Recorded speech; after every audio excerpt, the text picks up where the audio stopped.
are recording. Okay. Good evening.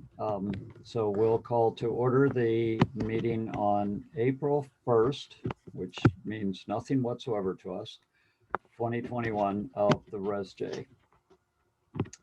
And can we get a roll call, Ann? Yes. Okay, Alexandra. Here.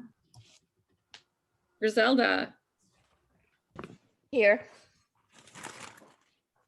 Laylee. Here. Liesel. Here. Serena. Here. Sophia. Tayu. Here. Veronica.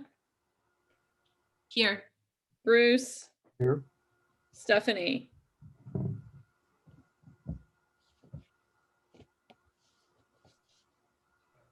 Okay. All right. Good evening, everyone. Welcome, welcome. I do want to recognize just right after roll call that we have had several members resign over the last couple of months. And so I really just want to take a minute to thank them for their service and thank them for their time on ResJ with us. I feel like we were able to learn and grow from each and every one of them.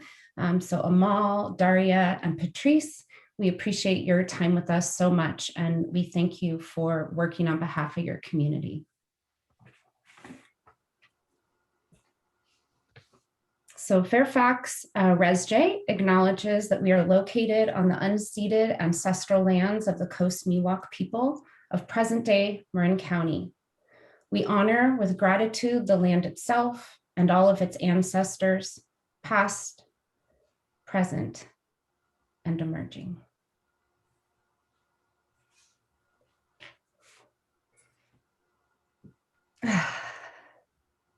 So good to see all of your faces here tonight. I'm going to go ahead and jump into our meeting roles. So Anne, if I could have you pull up our PowerPoint. And can I get a volunteer for timekeeper? I can be timekeeper. Great, thank you. And Anne, would you help us with the note taking again? Yeah. And the next steps? Yes, the next steps and action items. Sure. And then can I have a ResJ member just support her?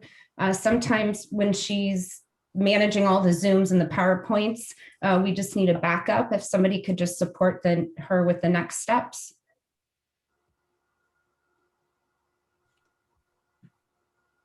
Thank you, Veronica. Okay.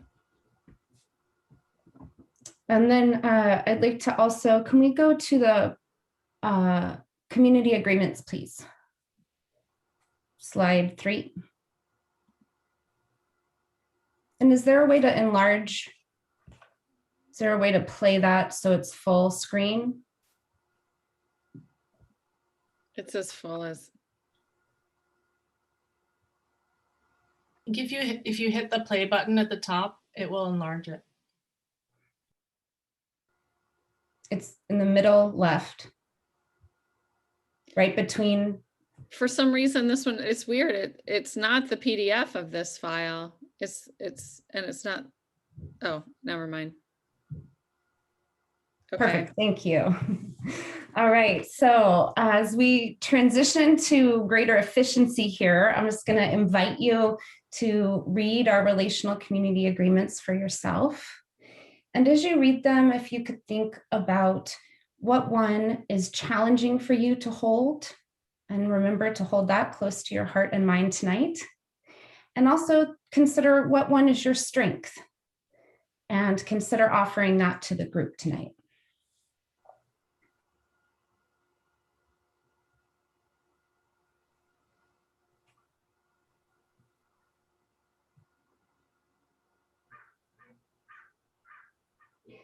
And when you're ready, you can just show a thumbs up and I'll know that we can move on.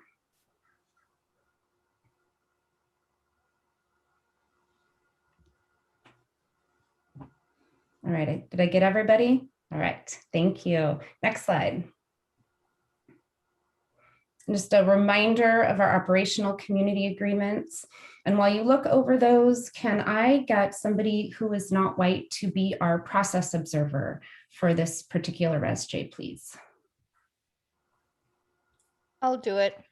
Thank you so much, Griselda.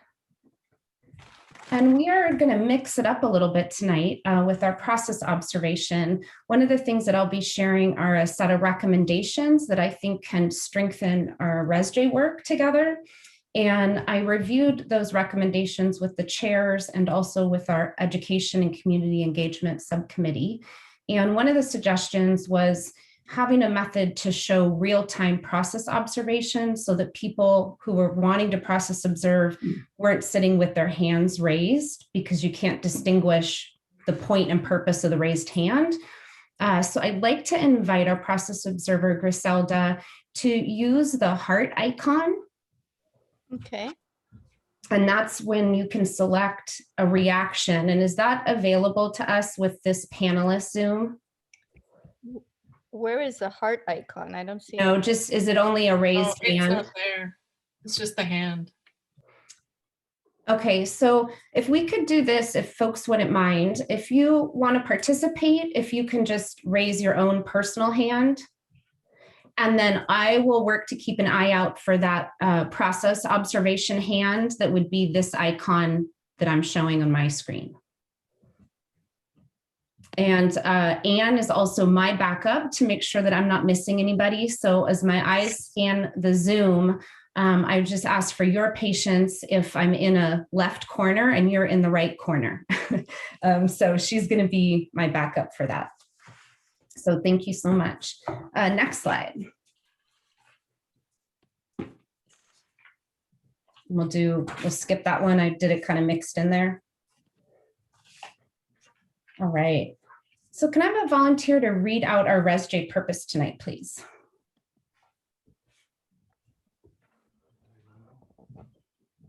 Tayo. The Racial Equity and Social Justice Committee will be advisory to the Town Council of Fairfax, California. The committee will focus on actively dismantling and eradicating systemic and individual racism, bigotry, and discrimination within our town in an effort to create a Fairfax that is explicitly anti-racist, equitable, and inclusive in both word and deed. Thank you so much. I want to take a minute and have approval for our agenda before we move on. I almost forgot that part. And then I'm going to launch us into the first part of our agenda. So is there a motion to approve the agenda? I make a motion to approve our agenda. I second the motion. The motion. Sing it, Tayu. I like that. Can we do that? Can that be our thing now? I don't know if that will count. All right, Anne, can we have a roll call? Yes. Okay. Alexandra, Yes. Griselda, Yes. Laylee,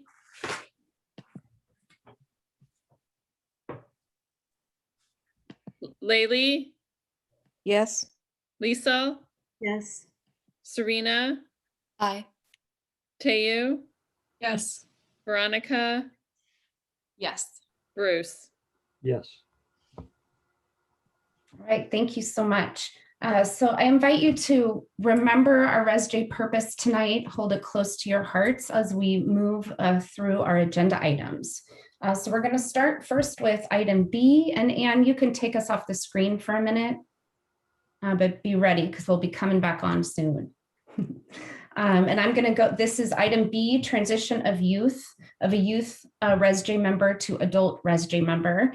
That particular member is absent tonight, but I want to offer an opportunity to discuss item B anyway. We have 5 minutes for this, if our timekeeper can help us out there, and I'm going to hand it over to Bruce. Yeah, so the direction that we've gotten from our legal counsel is that California law unfortunately says that a youth member can't be an official voting member on a committee. And so we don't have a control over that. However, I've never seen that to be really any difference, just in my experience on any committee. It would only make a difference if we had a really close vote on something and we really had to count votes to figure out whether it passed. And so far, and hopefully in the future, we can be pretty much on consensus on things that we do. So in any case, however, this particular member, we had 2 youth members at the beginning, and the Sophie Mattershead was not able to join our meetings, but our other youth member, Sophia, is now 18. And so all we need to do is just make the recommendation to council that the council appoint her to be a full member. And that will be then on the agenda on next Wednesday's council meeting, and then it'll be done. So that's it. Thank you. Tayo. And so does that mean we have to make a motion to bring that to the town council? I'm not sure we even need a formal motion. Okay, good. Are we all completely agreed? I assume we are. We talked about it last time. So I'll just take that motion back, that we'll put it on the agenda. It'll be there. We do have it listed as an action item. Well, maybe we should go ahead and take a vote. So just out of respect for public comment, I want to make sure that we offer an opportunity, as all other times, to open public comment You're right. for this. You're right. Good point. For this item. And I'm hearing it's a unanimous, but let's go through the process just to be mindful of that. So the public comment for this will be the consideration of moving one of our youth ResJ members to adult members. Any other comments? There'll be availability throughout the agenda and open public comment at the end. So this public comment is only for item B. So, Anne, do we have any public comment? Any hands raised? I do not see any hands. No. Okay, I'm going to go ahead and close public comment. All right. We had 5 minutes for that, and I think we might have pulled it off. All right. Did you have an official motion that you'd like to make, though, just to make this action item official? I think. I see Veronica just a motion second. tell you? I motion to make Serena a full voting member of the Sophia. rest. I mean, sorry. Yeah. Oh, it's been a long day. I should just stop talking now. I'll let someone else make the motion. Veronica, you had your hand up? Yeah, really quickly, I just wanted to unprecedented mention it would feel sensible if we need to get it in formality's sake, but that if there are youth members moving forward, that they will roll into adult members, or do we always have to bring it to council every time to make sure that they get approved to be, or can we? I would imagine we at least should remind council of that. So, okay.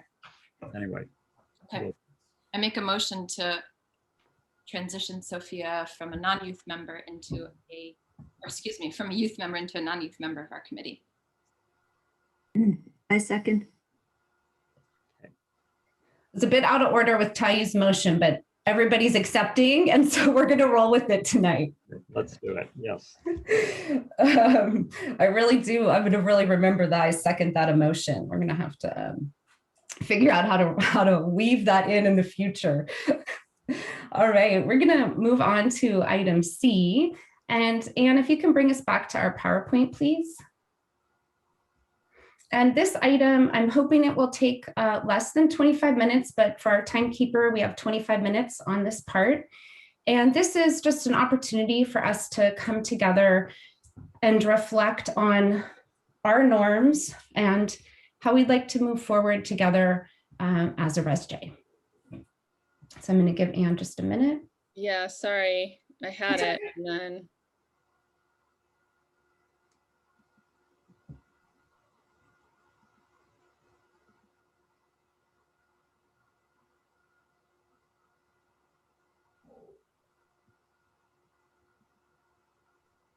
And then if you'll do play again, we'll be all set. Yeah. And if you can take us to our purpose. All right. So I wanted to highlight our purpose today, and I have a few comments and recommendations that I'd like to share with you all. I have shared these with our chairs when we were agenda planning, and I've also shared them with the Community Engagement and Education Subcommittee to get feedback. And I want to just have them as an offering to this committee. I was horrified and truly disturbed at the end of our last ResJ meeting. I think that it was a meeting that had been building over time and really was a tipping point for me as a facilitator. So sometimes when we facilitate this work, we really can hold the work of social justice at the same time that we're holding the learning of folks who are mixed in their knowledge and ability to move through the work of social justice. And what I saw at our last meeting, I really saw that as a ResJ, that isn't, in my opinion, going to be able to happen at the same time. And so I rewatched the video many times. I have really specific concerns that I'll share. And I've shared some of my concerns will be for ResJ in general, and also recommendations for facilitation changes, and also recommendations for ResJ to consider as a whole body. And what I'm hoping from the next about 10 minutes of me sharing a few thoughts is my hope is we can get to a greater understanding of how oppression and systemic racism are playing out on ResJ. And my interest isn't on calling anything out. My interest is calling us in to identify how we can name and witness oppressive and white supremacist behaviors on ResJ openly and honestly so that we can all engage in interrupting those behaviors. So Anne, if you could take us to our next slide, please. Oh, next one. Keep going. Next one. So this quote for our time tonight really resonates with me. I know it's small. Can I have a volunteer who can read it for us, please?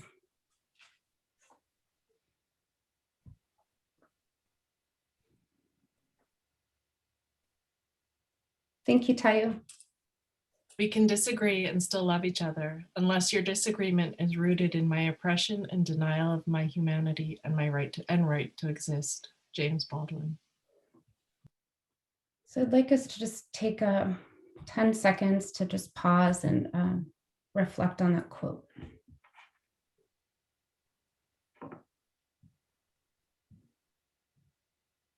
Next slide, please.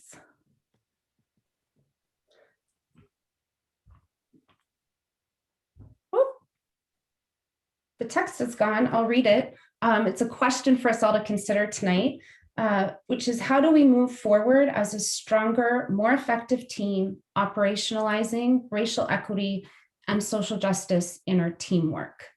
So that's really our guiding question for the time. And sorry, for some reason, it's not appearing here. So I'd like to share some background. I'm going to share my concerns, and then I'd like to share some background for the recommendations that I'm going to make. I think sometimes in this work, we can use unique language that isn't familiar to everybody. And an important part of this work is having shared and common language. So if you could take us to the next slide, Anne.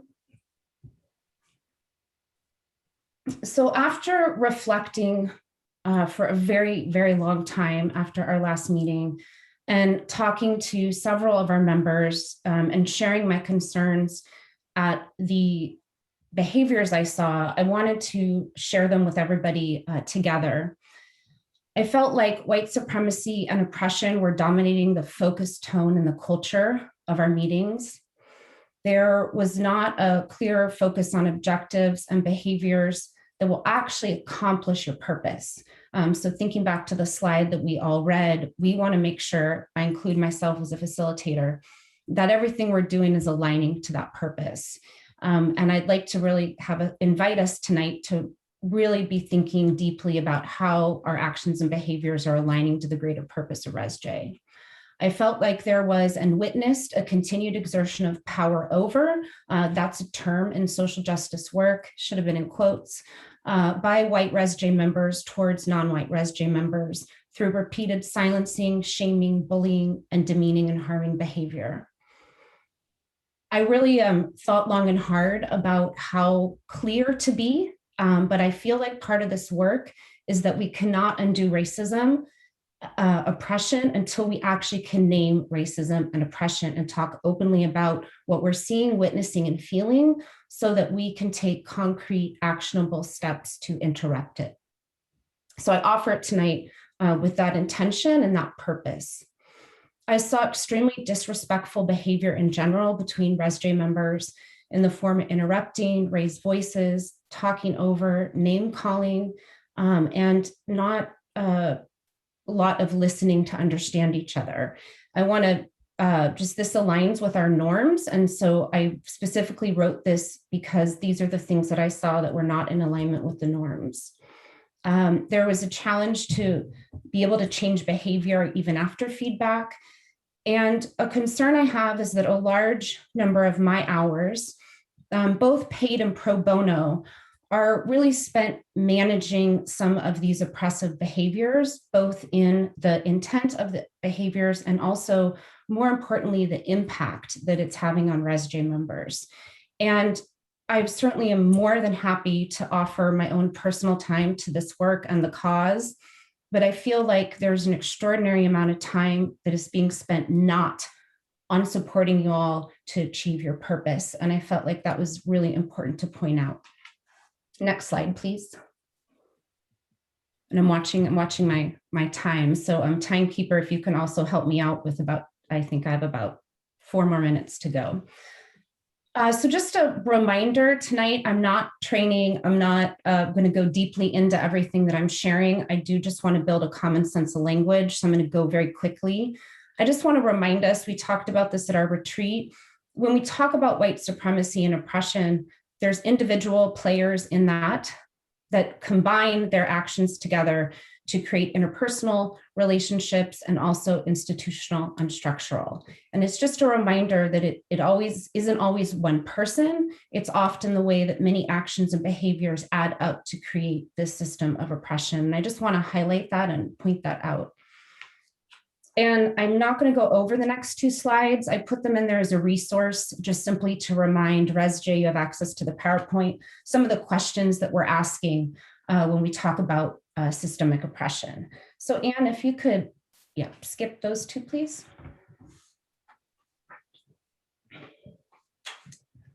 So this is something I felt like it was important to define our terms. If people haven't been deeply in this work, there can be a lot of misunderstanding about what this term means. Again, this was something I thought long and hard about whether I would use this word or not. But in the interest of facing oppression and racism head on, I feel like it's really important, again, that we're naming exactly the things that we're seeing and witnessing. And so there's been a lot of work done around what does it mean to have white-centered, white supremacist culture? And the intent isn't to call people out, it's to invite people into interrupting the behaviors and the culture and the actions that contribute to white supremacy so that we can achieve the goals, in this case, an anti-racist Fairfax. And so I just wanted to name some of these things, and I wanted to point out some key elements so that we could recognize them in our own meetings. I witnessed many of these behaviors in our March meeting, and I witnessed a lot of building up and collecting of these behaviors over the course of other meetings. March for me was an absolute tipping point, and I think that we really need to recenter our ResJ work. While I realize we're also serving all members of the Fairfax community, this work is primarily located in the experience of our members of color. And so I want to invite all of us tonight to really refocus our own energy here as a team to make sure that we're centering the experiences, the voice, the opinions, the thoughts of all of our BIPOC members here on ResJ and of course, in Fairfax at large. I would like to just share a very quick quote because there's quite a body of work around white supremacy. And I think it's really important, again, to define our terms. And it really is about a system that you have been born into. And I'm taking this from the work of Layla Saad. And whether or not we're aware of it, it is a system that has granted us, all of us in some form or fashion, unearned privileges and protection and power.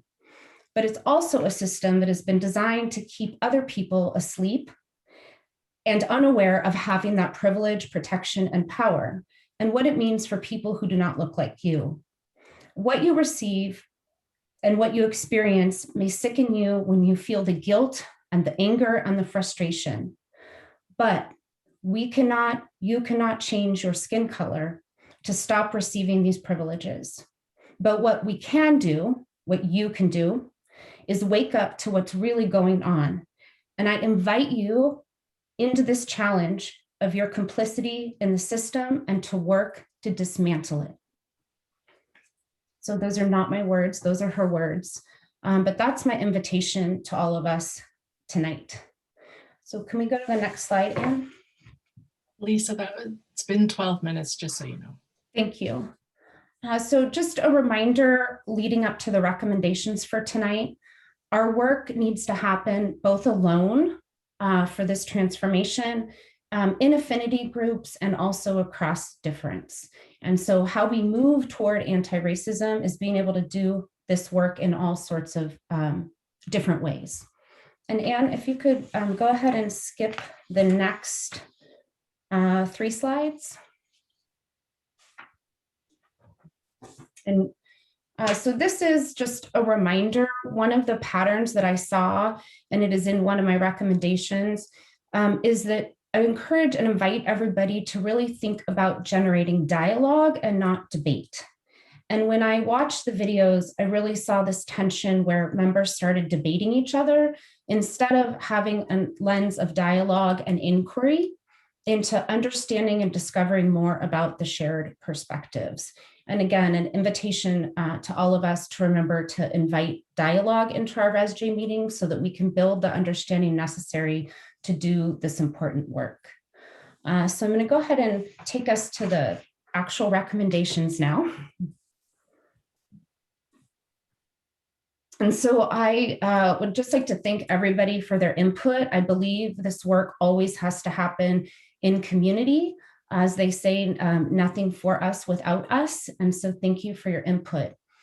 So one of a real priority of mine is humility and reflection. And I often reflect on my facilitation and how I can serve you better. And so I listed a set of recommendations for myself. And these we have been implementing on PPPSA already. And so I'll have them, if they want to offer any thoughts about how they've been working, I'll invite them to do that in a minute. So I think that I need to transition my facilitation and offer more direct facilitation methods for all of you, methods such as summarizing and synthesizing your conversation and working towards consensus to increase dialogue. I would like to more publicly and overtly hold ResJ members accountable to the norms and name any of oppressive or white supremacist behaviors that we're witnessing during the meeting so that we can ensure a space of liberation, particularly for all of you, but particularly for our BIPOC members. And again, this third bullet is in relationship to that. And then I'd like to also really refocus us on not only our agenda facilitation, but when you recommend items, and also when we're developing the draft agenda, I'd like to recommend that there's a greater focus on accomplishing the purpose of ResJ and goals, like very literally named and intentional. And I don't know if Bruce and Alexandra, if you would like to say anything about how this has been working on PPPSA, and you're welcome to pass as well.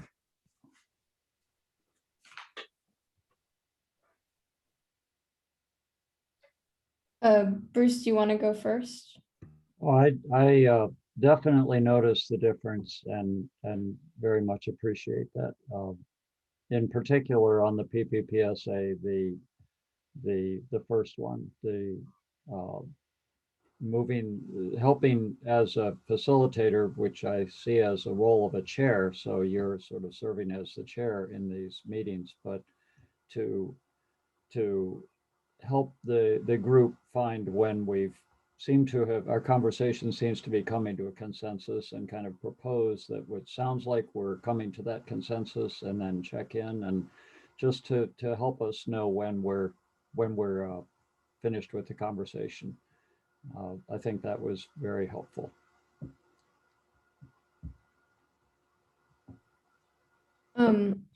I felt after the last ResJ meeting, I was feeling very silenced and quite frankly hurt.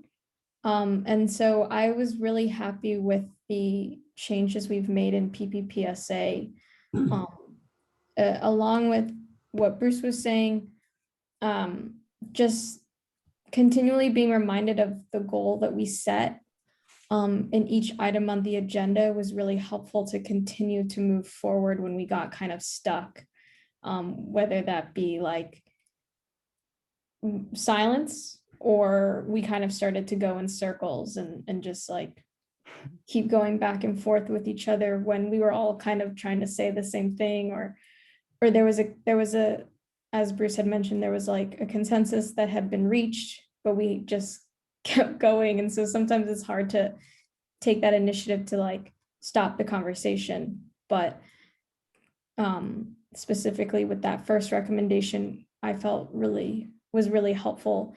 And then two, with the other three, I felt a lot better about, and I felt the space was safe. And yeah, so I was feeling really good about the changes that we've made, and I hope that that continues. Thank you. So I definitely plan on continuing it. And in just a few minutes, I'll open it up for just a very short dialogue or feedback.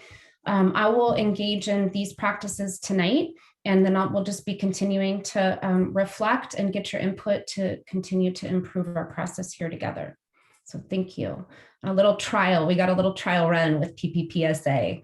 Can you go to the next slide, please? Oh, Bruce.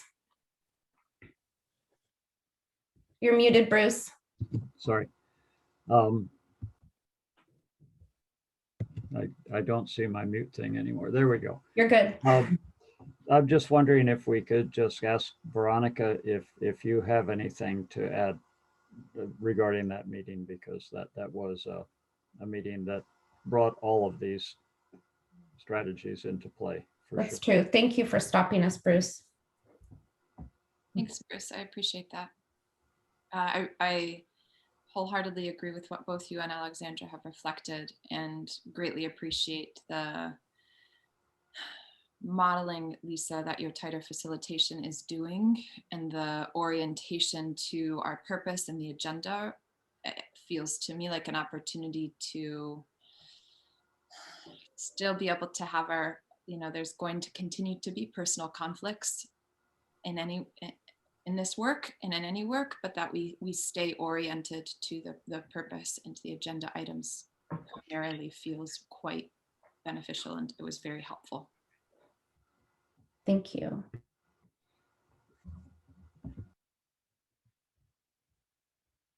Lisa, you're muted.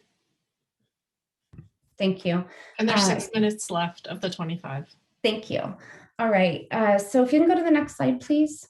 These are recommendations for ResJ in general.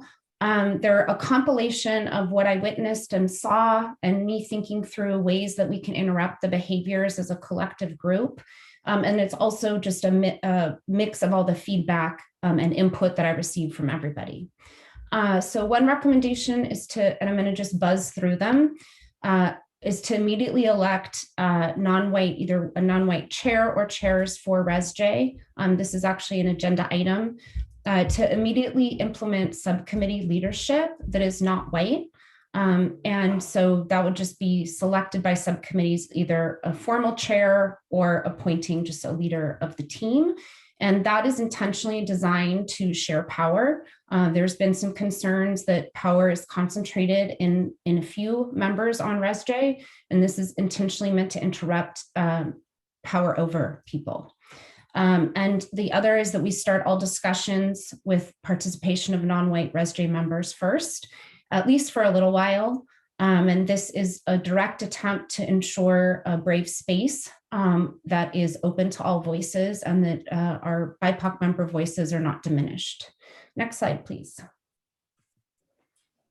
Number 4, I already mentioned. The first part, what I'd like to do, I really want to honor the learning that is happening, and there is so much learning happening. What I'd like to do is take some of the learning that has been more harmful, and specifically for some of our white members, to move that time into affinity groups. And if you're not familiar with affinity groups, the second version is that it's an opportunity for people of like race, like gender, like sexuality, religion, whatever the commonality is, to come together and talk about an interest of a common interest. In social justice work, we use affinity groups as a way for people to do their group with a group of folks that are going through some similar things as they are. And so it's an opportunity to have a safe space to talk together and to learn together. So with the interest of staying on our purpose, I want to take the time that we've been spending to hash out some of these things in the meetings, not that it's not important, but I want to move it outside of our ResJ meetings and create some opportunities for that. I am looking into having some local resources support our affinity group work, and that if the local resources can't, then I'll be in conversation with the chairs about how I can support the affinity work. Number 5, I spoke to actively prioritize learning and collaboration by using dialogue and not debate. This doesn't mean that we don't disagree. It's more an invitation to also listen and understand. I would like to stay for a couple minutes after we close our meeting and elicit immediate feedback. This is to get immediate feedback and to also not put the burden of follow-up phone calls and multiple interactions on folks of color. This is an interest to offer a space to get immediate feedback with and taking responsibility for our own learning in that. Next slide, please. Again, I mentioned some of these things. When I reflected on the budget and where our money has been going, it hasn't been going, the majority of it, a small part is not going to move the work forward. It's been going to solve some of the challenges that we've all witnessed at the public meetings. And so what I'd like to offer are some dialogue sessions, access to trainings and different things that would invite you to do that learning in a way that would be less harmful to other ResJ members. Again, I already talked about 8. A consideration we'll not talk about today due to time, but to really create a revised set of norms that directly address anti-oppressive behaviors and actively adopt liberatory design for your meetings. Next page, please. Last slide, almost done.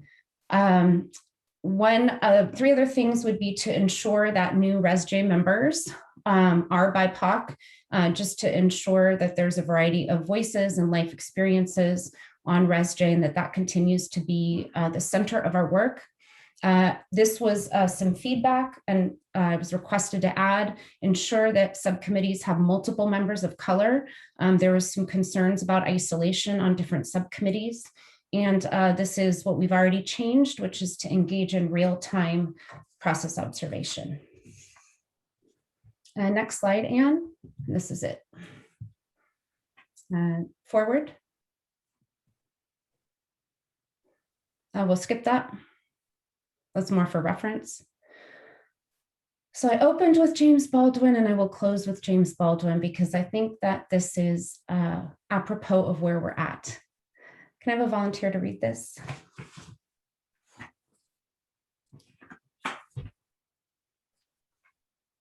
Tayo.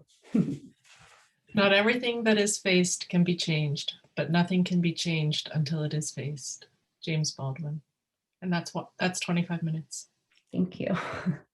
So I invite you to face our difficult work. I believe that we are going to get through the other side with the most amazing team and body of anti-racist work. So that is my invitation to you. And we can take about 5 minutes of comments if anybody would like to comment, and then I'll move us on to our next agenda item. And Anne, you could bring us all back together, please.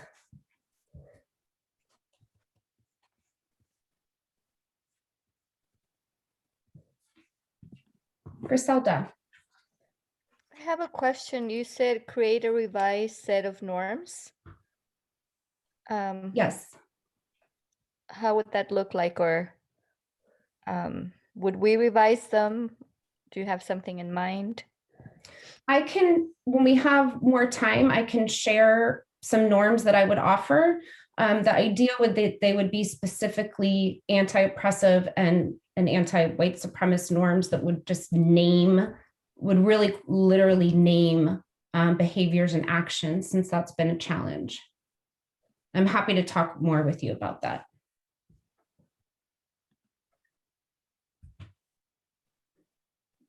Any other thoughts before I move on? I know that was a lot. Serena. I just really wanted to be clear about the one that I recommended. I think there should be multiple Black members on the PPPSA.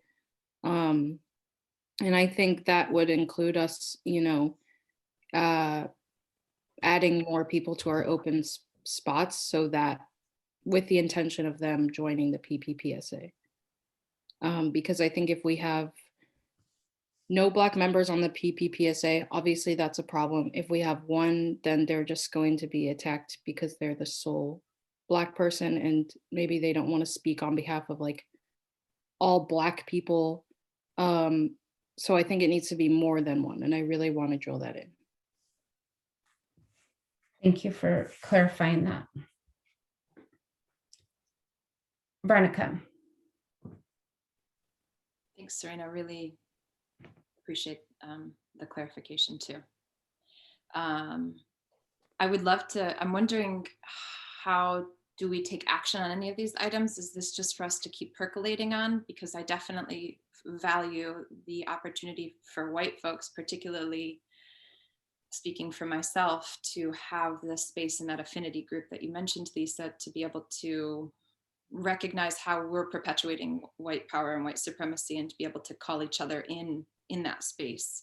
And just wonder, when do we get to take action on that? And then secondly, to lift that back up, Serena, I know that in the town council meeting, we had brought, I had spoken to the concern around, or excuse me, there was a conversation that town council had on their agenda around new members joining our committee, and that the decision was going to come back to ResJ, and we would then recommend something to town council, but I'm not seeing it on this agenda, and just feeling aware of like really wanting to have more members of color on our committee to fill these spaces, and wondering how to make that happen sooner than later. So welcome any response to that. I can answer the first question. I thought it was important to share my thoughts and recommendations for people to consider.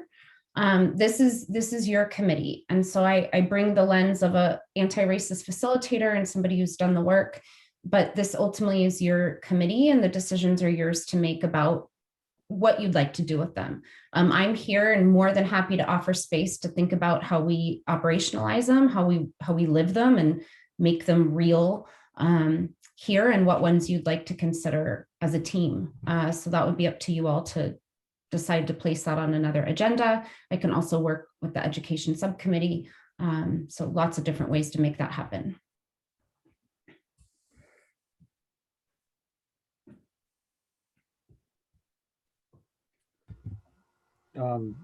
Veronica, would you like me to respond as far as the process that, as I understand it? So the according to, again, state law, California or the council ultimately needs to appoint members. However, it seems from everything I've heard that the process could easily be that ResJ, for one thing, can work on an application process if we would like. And I will share, and I've actually got it on my screen if anybody wants to see it, we could share it, but we don't really have it on the agenda tonight. That the town has modified, redone the application form for general committees. Right now, ResJ is not listed as one of those committees on the form just because the assumption is ResJ might want to make our own application form. But you can take a look at that one and do what you want with it.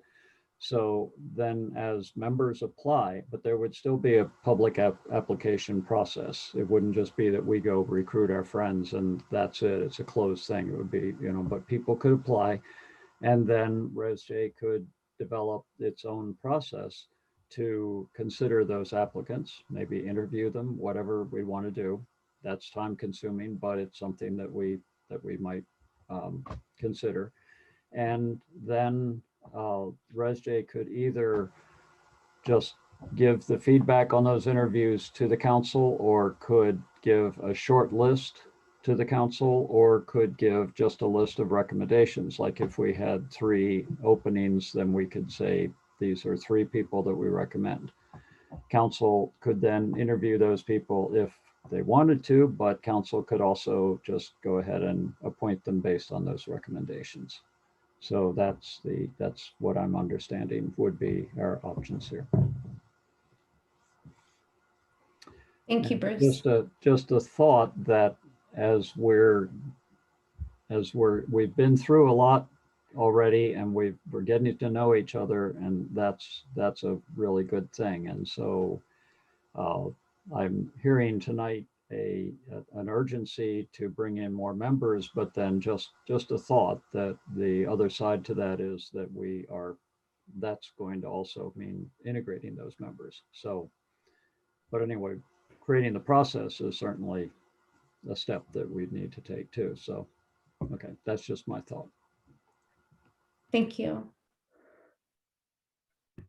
Any last thoughts about the recommendations? I know we're over time. All right. Well, if you have thoughts about how you'd like to follow up as a team and take action on the recommendations, I'm happy to partner with you to do that. So we'll move on to our next section, which is our next agenda item, which is item D. And this happened to be simultaneous where I made the recommendation, but we also received an email request. There really are concerns of people feeling unsafe on ResJ. And I think that a real indication of that is the extreme need to stay confidential in everything that is asked of me as a facilitator, and sometimes in between ResJ members. And that is very indicative of a lack of feeling of safety. And so I just want to notice that, and I really want to invite us to continue to create a safe space for each other where we can speak openly about the things that matter to this committee. So this item was a request to consider changing ResJ either chair or chairs to non-white ResJ members. And we have about 25 minutes for this. It includes a discussion and a potential action item. And so I will open it up and invite our non-white ResJ members to comment first, please.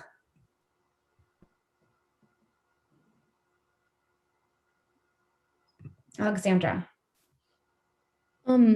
So I would like to advocate for both chairs being people of color, because not that to say that our current chairs haven't done great work, but because of the positions that they are in as mayor and vice mayor, they wouldn't be losing any power if they weren't chairs, because as council members, they still, what was mentioned at the town council meeting was hold authority over ResJ. So in that sense, they still would have the final say in what we do. in terms of things going back to town council. So I don't see it as that they're losing any power, but that this is a good opportunity to put people of color in positions of leadership, because right now, what it feels like to me is gatekeeping, and that a lot of times people of color are recruited to do things like sit on panels and form these committees, but we're still under the control of often white folks in higher positions of power. And so this seems like a good opportunity, along with, I'm just going to throw it in there, letting us create the application and interview potential members. This seems like a good opportunity for us to take leadership and actually be in a position of power. And so that's why I would advocate for both chairs to be people of color. Thank you, Alexandra.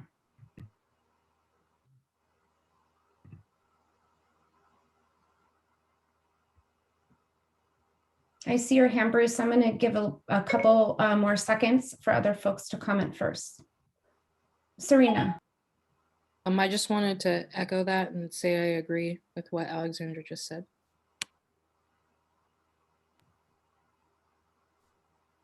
Thank you.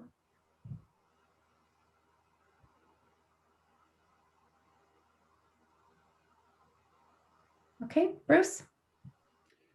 Well, I hear that, and so it probably isn't relevant what I was going to say, but I just wanted to just say for informational purposes that Stephanie, who's not on tonight's meeting, so I wish she could speak for herself, but she has said clearly that she would be quite ready to relinquish the chair position. And I am, I just wanted to say that I would be quite willing to continue in a co-chair position, but hearing those comments, I'm also quite willing to relinquish it. And just to also say that what the chair position has been up until now has primarily been working on the agenda with Lisa. And that's not as easy as it sounds, because it's really difficult, as Lisa can attest to, how to get it all in and how much time to even try to allot for it. But going forward, the chair position, I would assume, will transition into more of the full chair position, which is where you're actually doing a lot of what Lisa's doing now. Not all of what Lisa's doing now, but one of the things that Lisa is doing for us is essentially chairing our meetings, which is to move us to the next agenda item and call on people and all that sort of thing. So that's what I would see as. And just a thought in general, and I've said this in many different occasions in my life, that being a chair is actually, in terms of the actual meeting, you often have less opportunity to speak. Sorry, my phone's ringing, if we can ignore it. You're focused as a chair when you are actually chairing the meeting. You're focused a lot more on other people and on making sure that the conversation moves along and summarizing and all of those things. And it can be more difficult actually to, and often as a courtesy, the chair speaks last and so forth. So it's not that we have to do it that way, but that's often the situation. So I just wanted to try to explain my experience in chairing different committees, that it's more of a responsibility and a service than it is a position of having any greater voice. That's it. Thank you.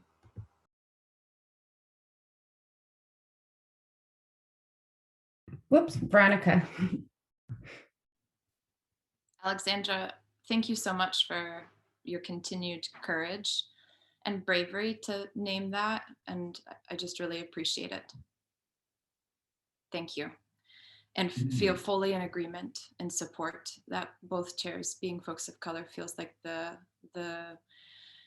best step forward both in terms of what ResJ ourselves are doing as a process, but even to be modeling to our community, that's really what we're needing to be doing by and large across the board, is to recognize places where white folks can step back and support more than being in the lead. And Bruce, I appreciate your humility and willingness to do that as well. And Stephanie's expression of that. I know she said the same to me earlier today. And oh, there was one more thing on the tip of my tongue.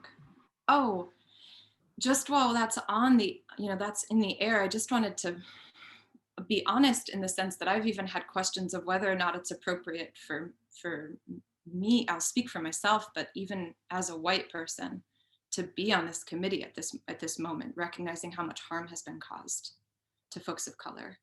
And so I just want to put that out there and welcome all of your feedback to the degree that it doesn't seem like you're taking more effort than you want to be.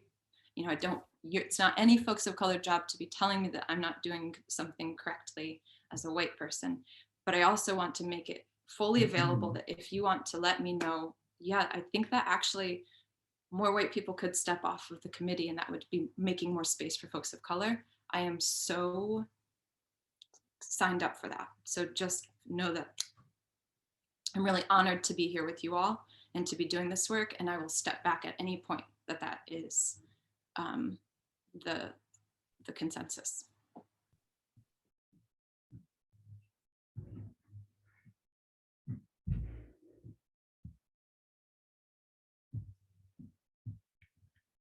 Other thoughts?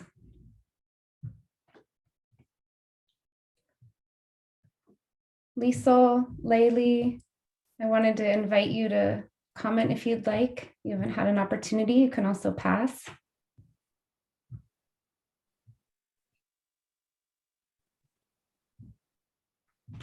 Griselda, did I miss your hand?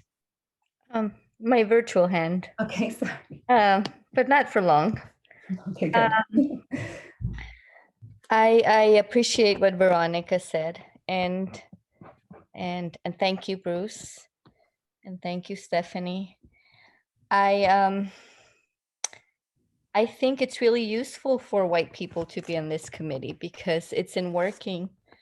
As someone said earlier, that we're modeling something for the community. We're modeling how to work through issues. And I wish there were more people of color. I want more people of color on here, but I feel that everyone who's here is really valuable, and I want everyone to stay because part of what we're doing is reconciliating, our different ways of being in the world. And so I don't think it would be useful to have an all people of color ResJ in that way. And I really like you all. So don't go anywhere, please. Alexandra. Yeah, along the lines of what Griselda was saying, I mentioned this at the community engagement subcommittee, but after hearing some of the public comments from town council and our last PPPSA meeting, I absolutely do not think that anyone on this committee should feel like they need to resign. Because I think it was very clear to me that this committee is needed based on some of the comments that were made and some names that were called. And so I think that this committee is absolutely important and that this is the opportunity to speak up. And so I wouldn't want this committee to start to lose members and then lose momentum. I hope that this is a turning point for us to gain momentum. And I think that every member that we currently have is absolutely valuable. I know we're kind of talking about replacing chairs, but like it's more of the idea of the system that's in place. It's not the people. So I think that every member on this committee is super valuable. So I hope that everyone feels that way too. Thank you.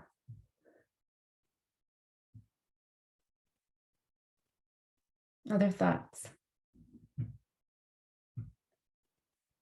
Right. Thank you so much for everything that you all shared. I do want to make note that the question about how to take action on the recommendations and some of the cultural and oppressive behaviors that we've been seeing just happened. In developing shared power, in considering quality of relationships and trust building, all of those are things that can upend some of the things that have been happening here. So just want to name that. Naming is also a strategy in this work. And so I just want to name that right now while it's happening. So we do have an action item for this to consider election of new ResJ chairs. How would you all like to move forward?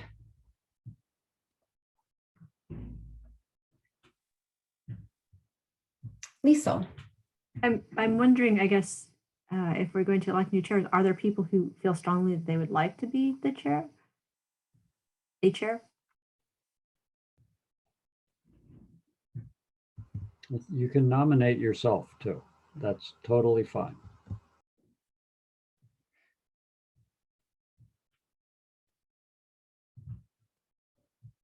I used to be a teacher. I'm really good at wait time. People have asked me, what are you doing? You're so quiet. It's a wait time, thinking time, processing time. It's purposeful. It's definitely not intended to be awkward. It's different on Zoom. Laylee. Are we talking about nominating people, or are we talking about the decision whether to do so or not? Both. I'm going to nominate Alexandra.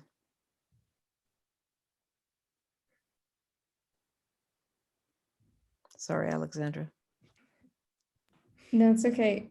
Am I supposed to respond or are we still, I don't want to, if someone else wants to volunteer, or I don't want to like.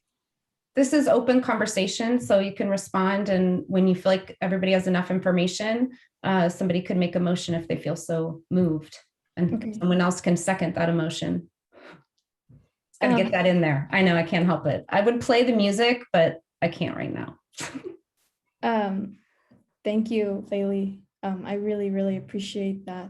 I would absolutely be interested, but I recognize that I'm the chair of the PPPSA and would either propose shifting that position to someone else, or I don't know how people feel about that, but I want to recognize that as well. Veronica. Really thoughtful of you, Alexandra. Curious if you're offering to step back from the PIPSA subcommittee chair out of respect, or do you feel like the workload would be too much for you? Because if the former, I'm very comfortable with you being chair of both, but if the latter, absolutely understand the need to reallocate that. My primary concern is I don't want to take up too much space. So, yeah. But I'd like to stay on the subcommittee.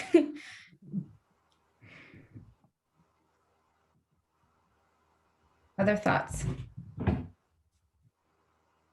Tayo. So I definitely agree. I would nominate Alexandra, but also Serena, if she's up for it. I'm a college student. I don't have time. I'm sorry. I'm really sorry. That's what I thought, but you know, you've got a good voice. How many hours would you say it is? Well, in full transparency, it largely depends on how the previous ResJ meeting went. So I'm just being real. I'm being real. You know me. I'm just going to keep it real here.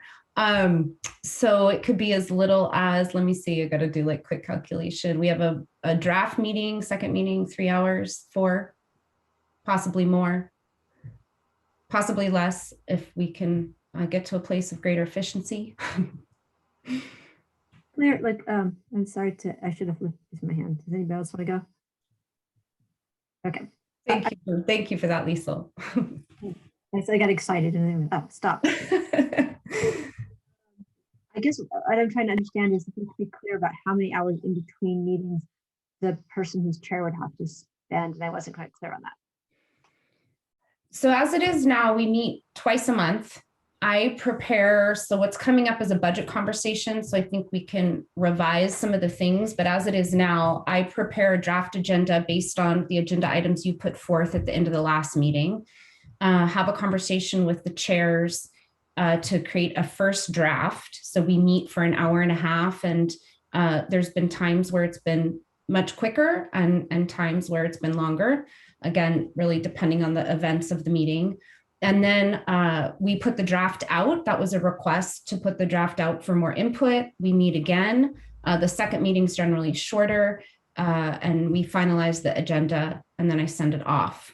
On occasion, there's a need to talk about an agenda item in the planning outside of that meeting, but that's about 3 hours. And again, it just depends. And then of course the meetings, but you're all already here. Veronica. I'd like to nominate you, Tayu, if you feel open to it as the second chair.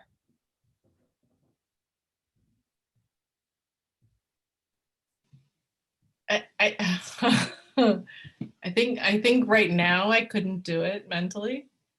But I'm not counting myself out. Thank you, Veronica. Serena. I'm only in school for like 9 more weeks. So in the summer, I think I'll definitely have a lot more free time. So I don't know like how that plays into it. Like it would be kind of hard for me to make those meetings. Like I could probably make it work, but it would be kind of hard for the next 9 weeks. But then in the summer, I'd probably be able to do it like any day, anytime.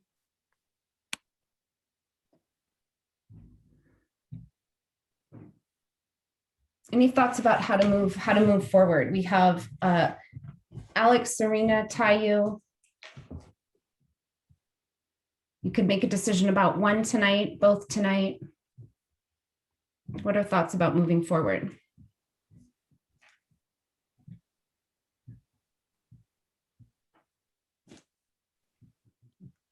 Laylee. Unless anybody feels strongly about it, I think based on what I'm hearing, it wouldn't be the worst thing if people thought about it and we just move forward with Alexandra's tonight. So just to clarify, make sure I'm understanding, to move forward with one person tonight while other people considered, and okay, thank you for clarifying. Alexandra. Yeah, I was just gonna ask if Bruce would be, I know he mentioned he'd be willing to stay on. So I was just gonna ask if that could be a solution for the time being. And I'd be happy to, and I'm honored to, yes. great.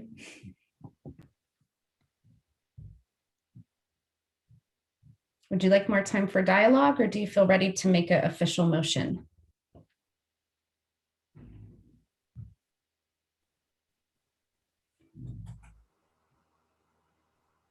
Griselda, you're on mute. I just have a quick question. If we move forward with Bruce and Alexandra, when would we expect to revisit it? Well, it depends the items that you give me at the end of tonight, but I'm going to assume one agenda item would be to elect the second chair at our next meeting, which would be May. If that's what you all wish. Lisa.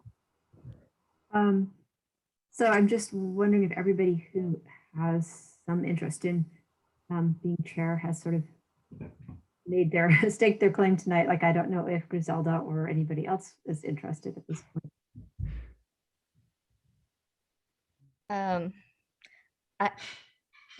I am stretched as thin as I can be. And just FYI, like I really struggled with staying in the rest, Jay, because of lack of time. And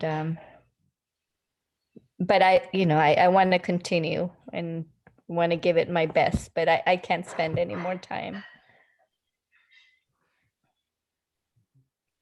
So I'm hearing consensus with how to move forward if there aren't any other volunteers or nominees. And what I'm hearing is that you think you could move forward with one person tonight to make a motion to do that. And then we can add that to the next agenda to vote in the second person. So we'll need Veronica.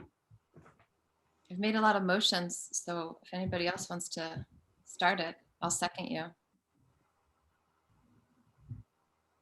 I'll just mess it up. You do it and I'll second you. Only if you sing. I make a motion to elect Alexandra as our new ResJ chair in the acknowledgement of Stephanie offering to step back, and that Bruce will be her co-chair, and we'll come back to the potential of filling the position that Bruce is holding at our May meeting. I second that motion. All right, Anne, can we do roll call? I can't keep a poker face at that one. Yeah. And roll call, please. Alexandra, Yes. Griselda, Yes. Laylee, Yes. Liesel, Yes. Serena, Yes. Teo, Yes. Veronica. Yes, but I realized we didn't take a question from or comments from the public, but yes. And Bruce? Yes, but that's a good point.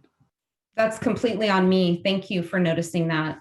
I am also imperfect. So why don't did we finish roll call, Anne? Yes. Okay, why don't we go ahead? I don't want to skip that part. Thank you so much. Then Bruce, you can advise me whether or not we need to redo roll call after public comment. Anne, can you, so we're going to go ahead and open public comment. And Anne, if you can call folks in.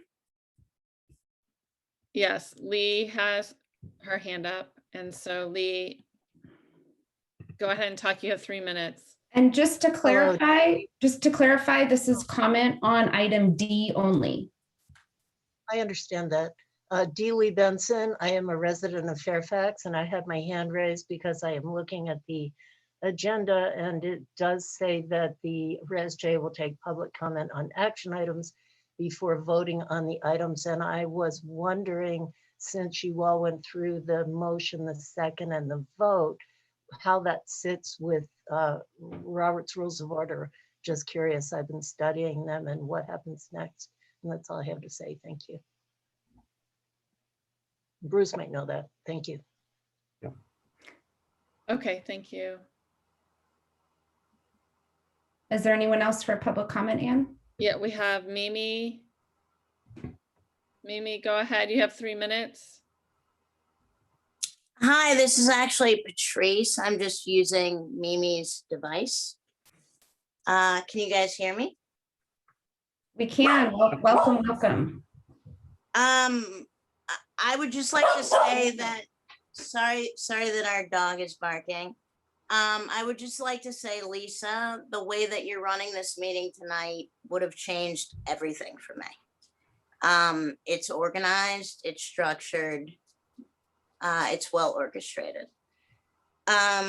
Speaking about racism isn't safe, and it's not a safe space for anyone of any color. It's a brave space, but not a safe space. So one of the reasons that I was so frustrated being on this committee was that everyone thought it was this safe space. We've got to be brave and bold to talk about race. One of the things I think that people have to be brave and bold about is acknowledging that everyone is equal.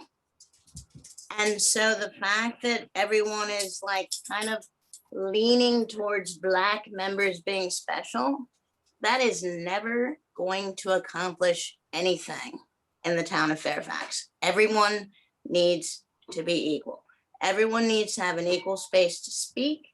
Everyone needs to have an equal space to play in. So I think it's foolhardy to have Black folks speak first, to have Black folks take this, to have Black folks take that.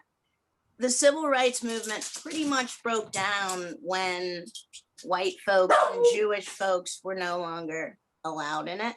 So I think that, you know, everyone could do well by looking at history.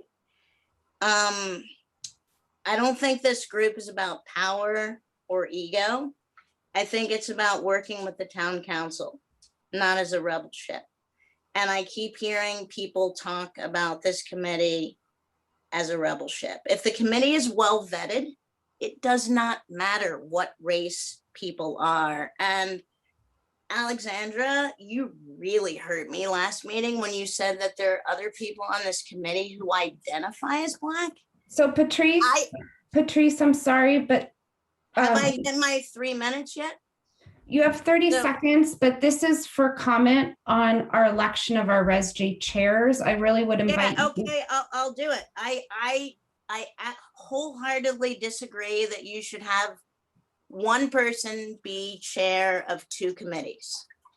I think that two heads are always better than one. And I think that Alexandra is a great person as one chair. I do not think as two chairs. So I think that Thank you. Your time is up. Thanks. Yep. So I invite you to attend public comment for items not on the agenda if you have other thoughts to share with us. Thank you for that. Are there any other? There are. So John is up next. John, go ahead. You have 3 minutes. Good evening, committee members. John Romatis. I am a resident of Fairfax, and I just want to say thank you. This is tough work, not easy, and you know, thank you for doing the work. A couple things. I still I have some compunctions, and the way I grew up in the city, public school, with all kinds of people, I still have an issue with pointing out people by the color of their skin. Okay, so this is, you know, for this non-white Res J members, it's like, I understand the point you're getting at, but it just rubs me the wrong way. It's never right to say, okay, well, you're Black, and then you can go over here, and then like you're this color, and you need to go over here. I mean, I want to echo what Patrice said. The Civil Rights Act of 1964 is just being blown out of the water. So there's that. And then as far as the action item, considering Alexandra, I'll have to say that I've been watching the PPSA meetings, and I feel that through it all, Alexandra has been like a voice of reason. I think she's, you know, you're making a good decision by choosing her as a chair. And I just want to kind of throw out my support for Alexandra. And then Patrice, I want to go back to Patrice. She did say, as she was talking, she said having two chairs, having a chair in a main committee and then on a subcommittee. Yeah, maybe we could work on that. Maybe that's not the best idea. I don't know. I think Alexandra's doing a great job. And that's what I have to say. Thank you. Okay, great. Thank you. There is Willow is next. Willow, go ahead. You have 3 minutes.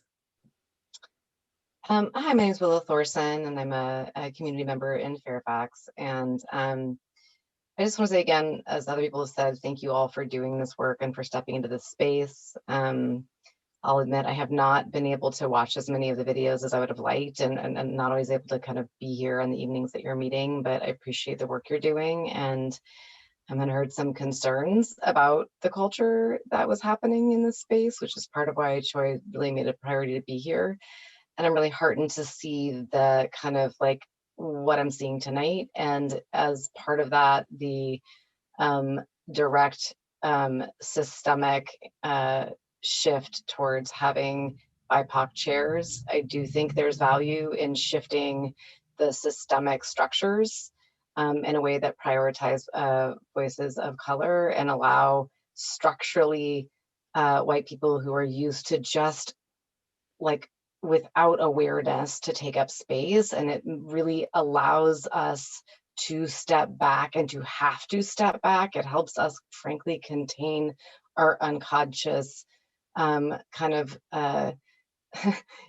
ease of being in power. And so I actually think it's really supports us doing our work as well as elevating voices of color in power structures. So I'm really heartened to see that that's the change it's making, and appreciate everyone who is willing to step up and step back and whatever needs to happen for that to happen. So thank you. Okay, thank you. And Naomi, go ahead and talk. You have 3 minutes. Hi, everyone. Thanks so much for being there and taking on this work and spending so much time working toward these goals for our community. Really, really thankful for you all being there.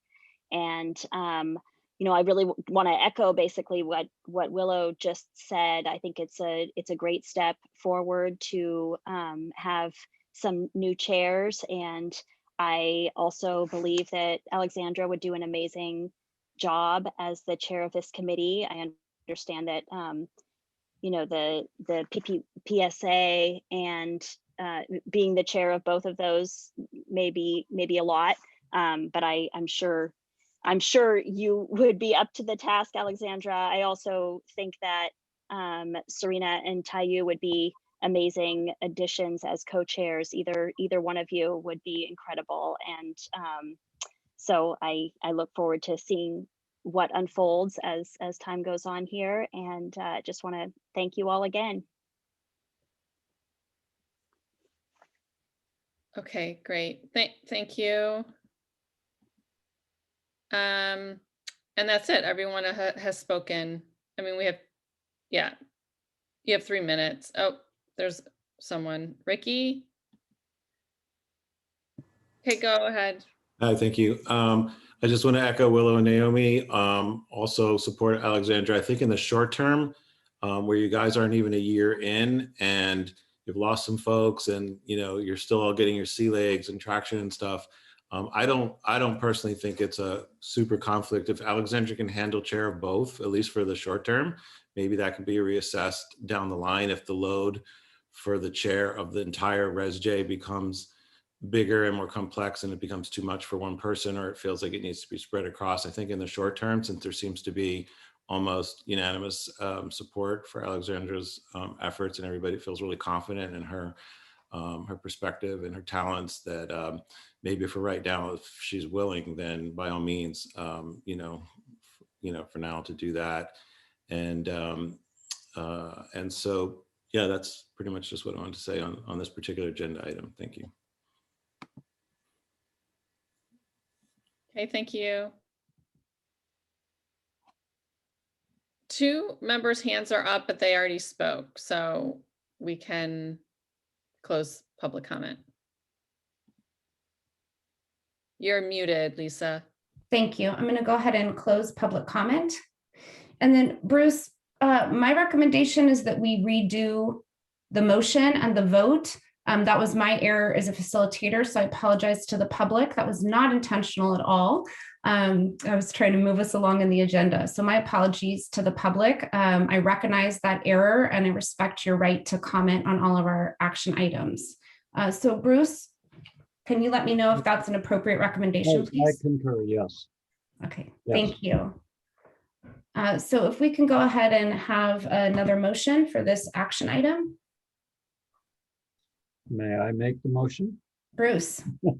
I would like to move that Alexandra continue to be the chair of PPPSA, but also be the co-chair of the ResJ, and that we can revisit the chair position next month.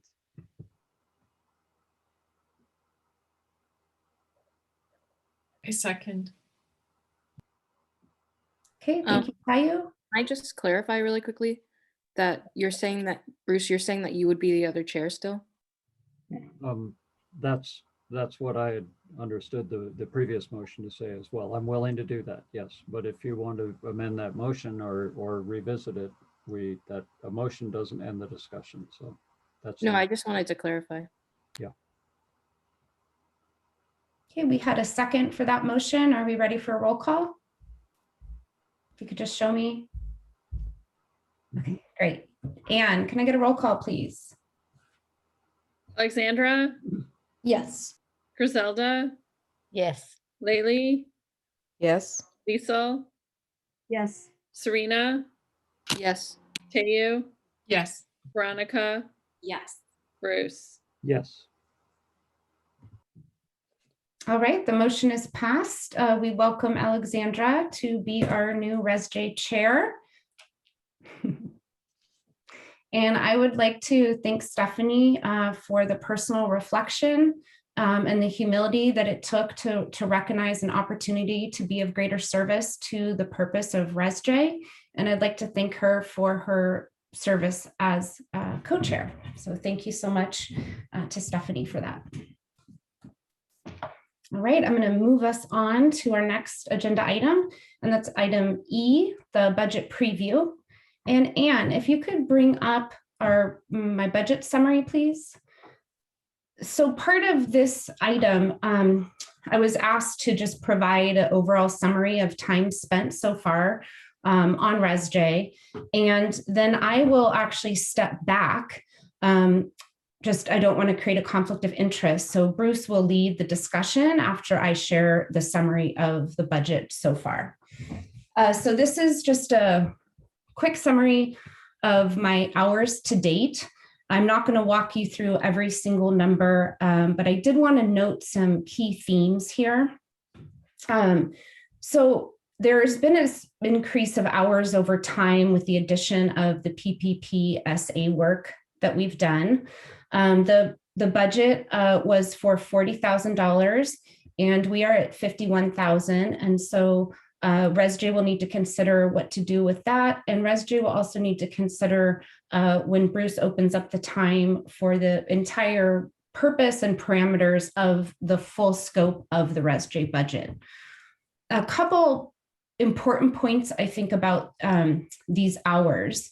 And so just to give ResJ a sense, because you all work with me, but also for community purposes, it can be really hard to see the quantity of time that goes in behind the scenes. And so one thing I do want to point out is that all of these hours are in the entirety of service to ResJ and PPPSA. It involves agenda planning, it involves agenda prep, content preparation, it involves any homework preparation. There was an anomaly of very high hours in December because we had a full day retreat. So I want to point out that anomaly, that wouldn't be the expected monthly expenditure on a regular basis. It also includes follow-up. So oftentimes after meetings, members have questions, individual members, not collective members, or there's follow-up because of some of the severity of the harm that has been caused over the course of meetings. So oftentimes the people reach out, and that follow-up from the last two meetings has taken an extraordinary amount of your budget. And so in addition to all of the other things that are included, that follow-up time was much, much higher in the months of February and the months of March because of some of the issues that came up at those two ResJ meetings. And so part of what I've done with my kind of budget summary for all of you is to really think about cost mitigation for ResJ. I have given roughly, in addition to all of the hours that you see here, so a total of 150 plus hours, I've given probably on average 10 to 15 hours a month of my own pro bono time in the interest of supporting social justice work in Fairfax. And I don't say that to compliment myself. I say that because it's really important for ResJ members to know the actual cost to do this work. And so when we look at some potential ways to consider actions around white supremacy, one of the things is really valuing quality and the relationships and understanding that you guys are all building.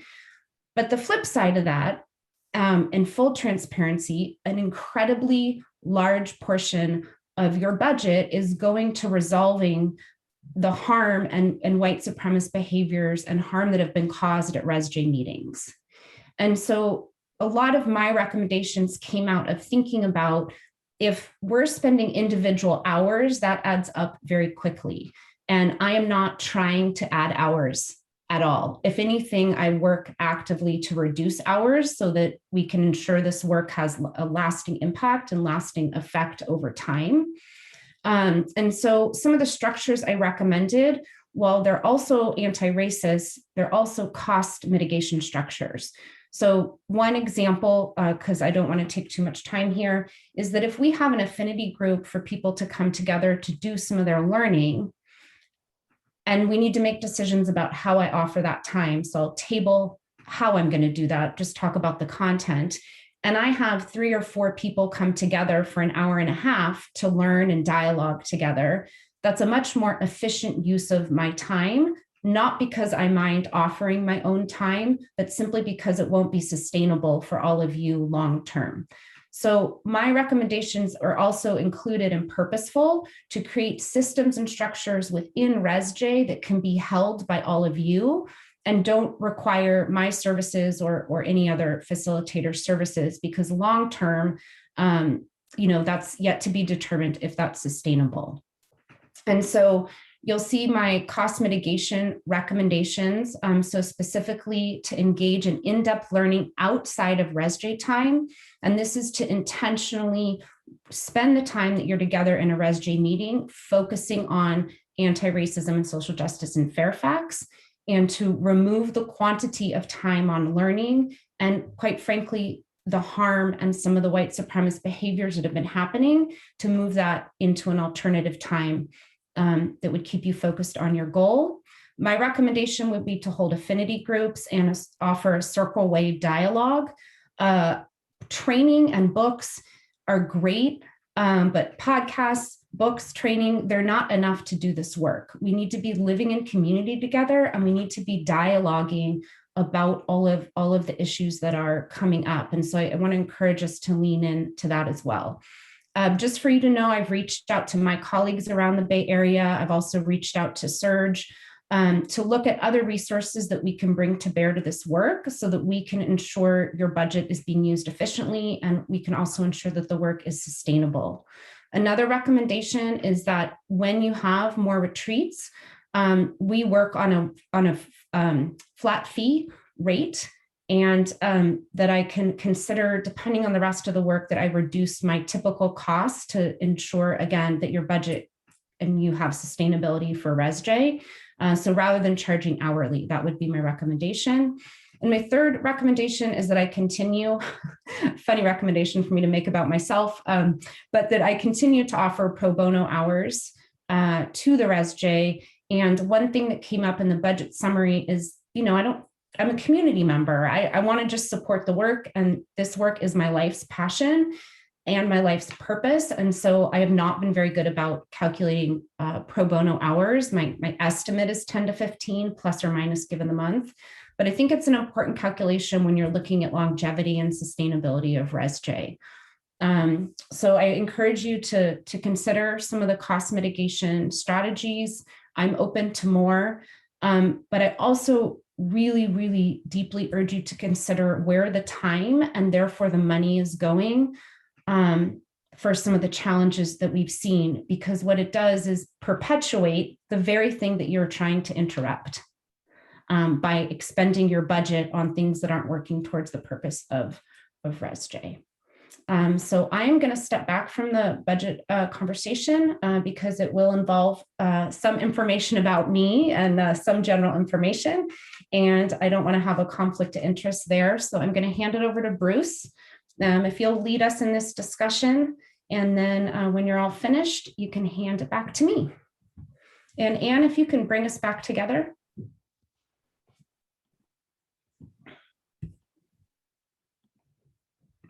And you'll have about 10, 15 minutes for this. Okay. And Alexandra, I invite you to co-chair this in any way you would like to. So, and if you can just keep that slide ready in case anyone wants to see it again. So I think maybe we should just start by seeing what comments people have regarding that. And I think what we will be definitely going back to council on in this next meeting this Wednesday to potentially increase the number of hours, the amount that's allocated toward Lisa. So that would be the recommendation that we would be considering tonight, is whether that's what ResJ would like to see us do, because we're above the allocation that we had expected so far. But but Lisa's explained some of the context of that and where we might go. So do we have any thoughts on that?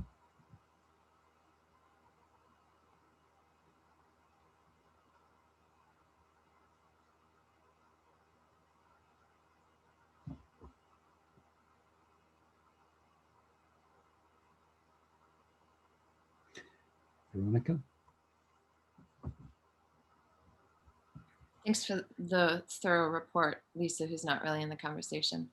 I'm curious what I wasn't clear on what the full, how long was the contract and is the contract with Lisa? Well, there was, of the $100,000 that has been set aside at this point for ResJ, the 40,000 was a contract with Lisa to start. 40,000 was where that contract. And that was to Gotcha. cover how long time-wise? Was that delineated in the contract? There were some estimates as far as how much time that would give us, and what has happened now is that the amount of hours is greater per month than what was expected, is my understanding, and Lisa was saying why that is. So I guess part of our consideration would be whether we, with the recommendations and any other recommendations we can come up with, that we can make Lisa's time more efficient, and whether we want to continue using Lisa. Yeah. And yeah. Okay, I just have a few points to respond to that with, which are really grateful to be getting this clarity and transparency around the budget like we had asked. It feels really helpful, and like a direct follow through. And have this dream that a lot of that money, like that money can be going to invest in folks of color within our community. And the truth of the matter being that at least there is a woman of color is important to me as we're continuing to talk about the budget that we're paying our facilitator. But I really acknowledge that she's identifying that a lot of the extra work that she's been doing is to talk about white supremacist behavior and harm that's been perpetuated by white folks particularly. And find that really important to mitigate, and love the affinity group, and want, and if you don't mind writing it as a next step, that I will definitely be reaching out to our white committee members to see if you're down with that, and if we can get together to start doing that, and hopefully that will help mitigate some of that time too. And last thing that I'll say is, as excited as I am about in what ways there's a desire to think of preserving some funding for a survey that we've talked about having on the Police Practices and Public Safety Alternative Subcommittee from the inception of this committee at large. That feels really important. And Lisa's facilitation is unbelievable and so valuable. And so I feel in favor of continuing to understand how we can compensate her and while preserving the funds that we might need for that survey. And I don't really know what those funds look like. So that's all I'm going to say.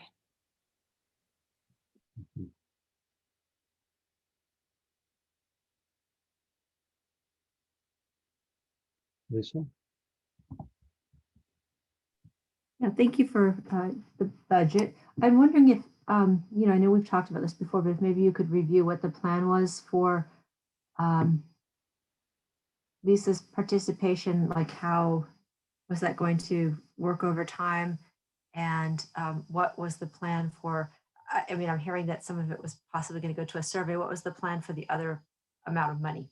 Is there a distinct plan for it?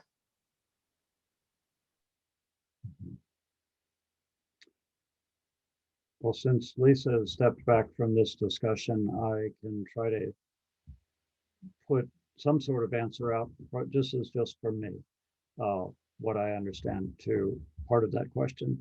As far as a survey, there will be a survey that will be done already by the town with regard to the hiring of the police chief that will be asking some questions that will help inform us. I would imagine in my own mind, this is just me, that that might be a helpful survey to, as a precursor of a further survey that PPPSA or ResJ might want to do, maybe more than one. But I would imagine that also that survey, that town survey, and where the town does surveys under other circumstances as well. So the town has access to a survey tool. So I'm not really sure whether it will cost us funds to do a survey. If we are okay with that survey tool, then just designing the survey might be something that, that's what ResJ would need to do, but then the survey itself could be done on the survey tool. Now, I have not talked with anybody about this, but that's what I would think. We've also, there's something that's actually listed on our agenda. It's been listed before, which is the town having a membership in GARE, which is an organization that helps governments to work on DEI issues.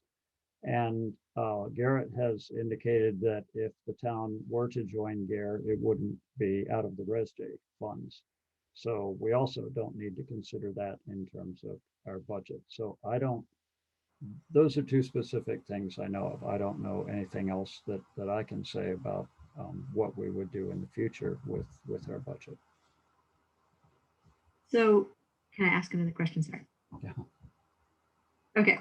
So if we have $100,000 allocated to this purpose, can we just decide that we're going to continue using that funding towards Lisa's facilitation, or do we need to go back to the town for more funding? The council will need to allocate those funds, but our recommendation would be certainly something that the council would hear. So yeah, I think. Okay, so I think what I've been misunderstanding is that the decision of the council is to continue allocating our existing funding, not asking for a new pot of funding. Is that correct? Well, the decision of the council directs staff, but then staff will, Garrett in particular, will revisit the contract with Lisa and just add more time to it. So that's what the process is. But our recommendation is important in terms of how do we want to see our funds used? And are we happy with Lisa's facilitation and want to continue with it? Which, yeah. Tayu? So I thank you for the budget information. It's very helpful. I am absolutely for keeping Lisa as our facilitator. After the last meeting, I was ready to resign. And after talking to her in depth and talking to the subcommittee, the community education subcommittee in depth,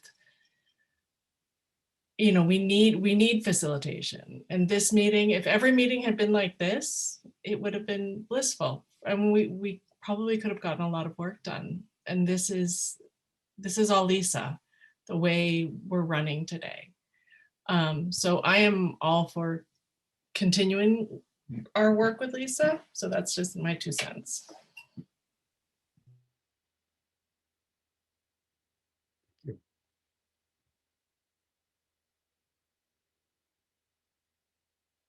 And we have 3 minutes on time left. Okay. Veronica? Just quickly wanted to raise the awareness that budget, review is going to begin with town council and town budgets, and that I feel like it is really important for our committee to continue to be getting funding for a lot of reasons. And so just want to raise that on our awareness, and Bruce, to ask you as our phenomenal liaison to the town council to just inform us to the degree that you can around when we need to be making requests, when we need to have a proposal for our budget request for the town, so that we can continue to not feel like we're eking out our last funds, but that it's an investment that Fairfax is continuing to make in racial equity. Mhm.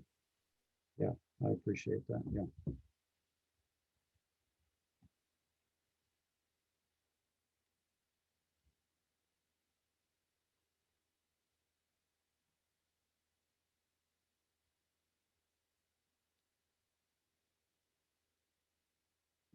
If I could just say something with regard to that, Veronica, that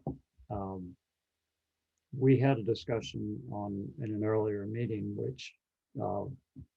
in which we talked a bit about the notion of a budget flowing from a task that needs to be done, something that we wish to do and that we need some budget to do, as opposed to the way it is now, which is here's a lump of money and go do something with it. And so that the former would be probably the more normal way to do things and the more acceptable to the community as well, in that let's have a plan. And that is, with Lisa's ample help, I'll editorialize, we're coming to the point where we might be starting to have some plans, and that would be how I would see that flowing, and I think it would be more successful that way. So, and the budget process for the year is sort of big picture and doesn't need to be the only time of the year in which something, if something comes up midway through the year and it's not the budget season, that doesn't necessarily mean that thing doesn't get done. It's there on this scale of expenditure, that's something that can be addressed at a point later on. So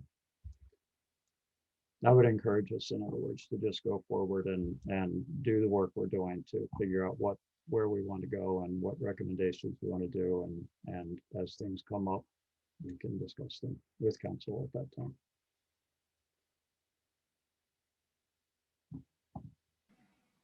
Caillou? I'd just like to note that that was the time, 20 minutes. Thanks. Lisa? Please. You're muted. Role reversal. Would it be helpful if I clarified a few things based on your questions? I think so. So some of the time change happened because in January, I started also supporting your PPPSA work. And that meeting, there's 2 meetings a month. So some of the increase in hours were because of supporting that meeting. And so there is a division between the ResJ hours that were at 121, not including pro bono time, and then the PPPSA that was at 24, almost 25 hours. So just to make that distinction. One of the things I'm very hyper aware of is the sustainability needed to continue this work over time. And if you continue with chairs rotating in every year, which I think was the last conversation, it will be hard to create sustainability holding the container of the anti-racist and social justice work that you're doing. So in the interest, there's a strategic way to be considering the movement of not your chairs, pardon, your committee members, so that you can create sustainability over time and you won't require, certainly there'll be some onboarding and, time as a new committee every time you get new chairs, but it'll be important to consider staggering that so that you don't incur additional costs with training a new team. And I think there's ways that you guys can work together and work with me to mitigate those costs. Also, I just want to note, I really continue to take a capacity building approach. I think we've had some extreme set of circumstances in a few of our meetings that haven't allowed for the gradual release that I've intended. But I do want to mention that really is my intention, is that we're growing our capacity, growing our leadership and our ability to lead this work. I continue to hold that in my purpose for our work together, and just want to highlight that as well. I think I covered all the questions. Well, there was a question about the contract development. So I would meet with Garrett again. I think that there are some predictions that we had that have changed in terms of time. And so I would readjust some of the estimates of time and really try to get a consistent time that you can all predict for your budgeting purposes. That would be my goal. Okay. So let me just ask again if we have any further discussion, but before we go to public comment, and then we can come back to discussion after that, because we should hear the public before we complete this. So anything further that people would like to especially clarify? Bruce, there's no public comment in this section, unless we're voting. Oh, okay, because it's not an action item. Okay. It's just discussion. Okay. Okay. So any further discussion? I guess this discussion is basically what we'll take back to Garrett and to council.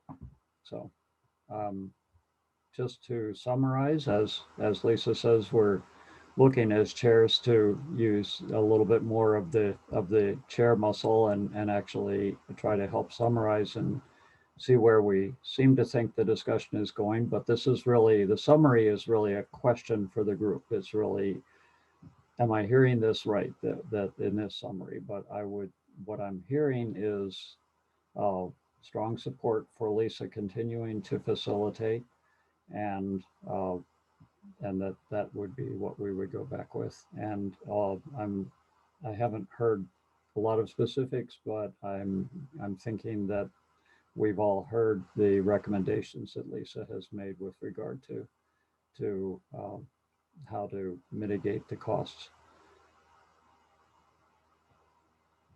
Lisa? So as a committee, I'm not sure if this is our role or not, but is there a point at which we look at the remaining funding and determine how we think we're going to use it? Or is it just sort of like as we go, we have it and we make a proposal that we want to develop educational materials or what have you, and bring that to the committee? Like, how do we determine From what Garrett has explained to me, the actual expenditure of money, like writing a check as it were, is done by town staff.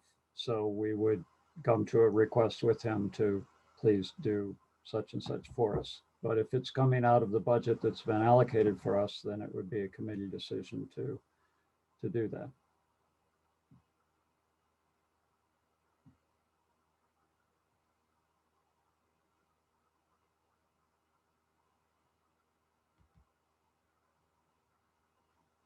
And also, Garrett, if you have any questions that you want to bring Garrett in for, he has told me that he'll be watching his phone tonight, and I can text him and ask him to join us if we do need any clarifications from him on anything.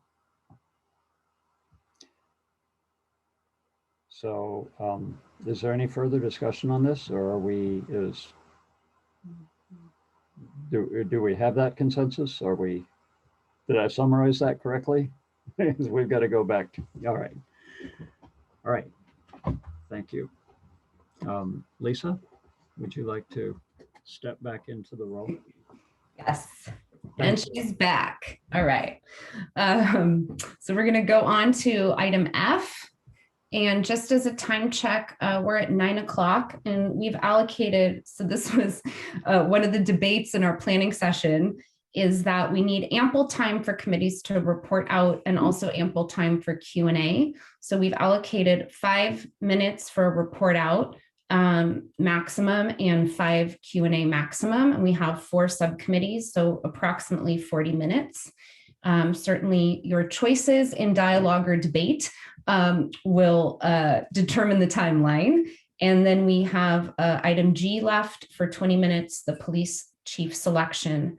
So just a heads up on where we are in the agenda. And so we'll start first with the policing subcommittee. Okay. So timekeeper, sorry, Alexandra, got it? All right. Cool. The PPPSA has been working on creating an agenda for our next meeting with interim chief Tabaranza. Just as we did with the last meeting, we sent him a list of questions beforehand. Perhaps the biggest part of this meeting will be the portion on statistics.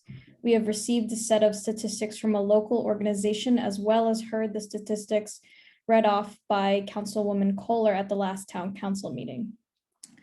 Our committee feels strongly about hearing the perspective of the interim chief to ensure that we are getting the full picture in terms of numbers. We are not asking him to respond to the data we received. We're asking him for data that he has pertaining to arrests made based on race.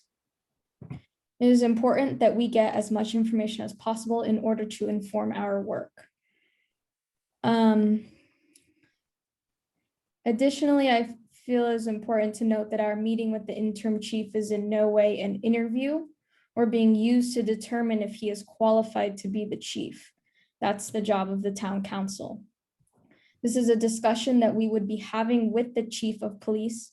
So with the likelihood of interim chief Tabaranza being appointed, we're going to continue to build our relationship with him. We briefly talked about the survey, so I'm going to skip that part for time. But just to clarify that the survey that we plan to put out will be separate from the town council survey and not in relation to the chief hiring process. And then I really quickly want to address an assumption that was made about this committee a few times. We've heard that our committee is anti-police and that the majority of ResJ members are in favor of abolishing the police. The goal of this committee is absolutely not to get rid of the police. We are simply working to look critically at a structure in which was built on racism and understand ways in which we can make our town anti-racist. We heard the interim chief state that the police are feeling overworked. There are ways in which we can distribute current police practices to people such as social workers to not only create a safer environment for all, but also help the police to not be overworked. That is why we are doing the work. It's fantastic that there are people who love the Fairfax Police Department, but not all feel the same way. And for that reason, it is important to look at how we can create change.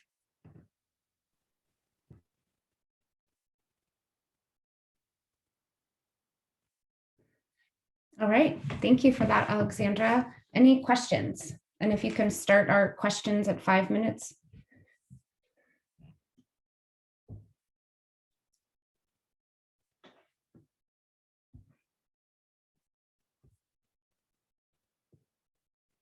Okay, if there are no questions, then I will go ahead and move on to the Ad Hoc Mission and Vision Subcommittee. Do we have a report out from them?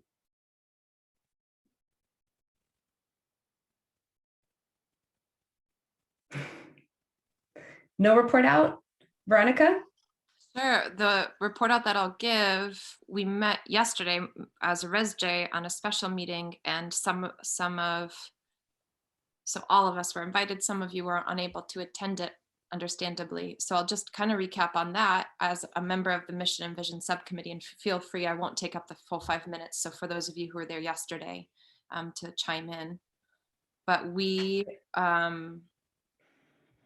had a version 1, got some really good feedback yesterday, and decided to take the feedback that we received, that the Mission and Vision Subcommittee will be meeting in the next couple of weeks to incorporate those additions and to really kind of make a solid document from them, and then present that in a ResJ meeting a regular meeting and allocate around 20 minutes to hearing kind of making a final vote on that mission and vision that we've all crafted together.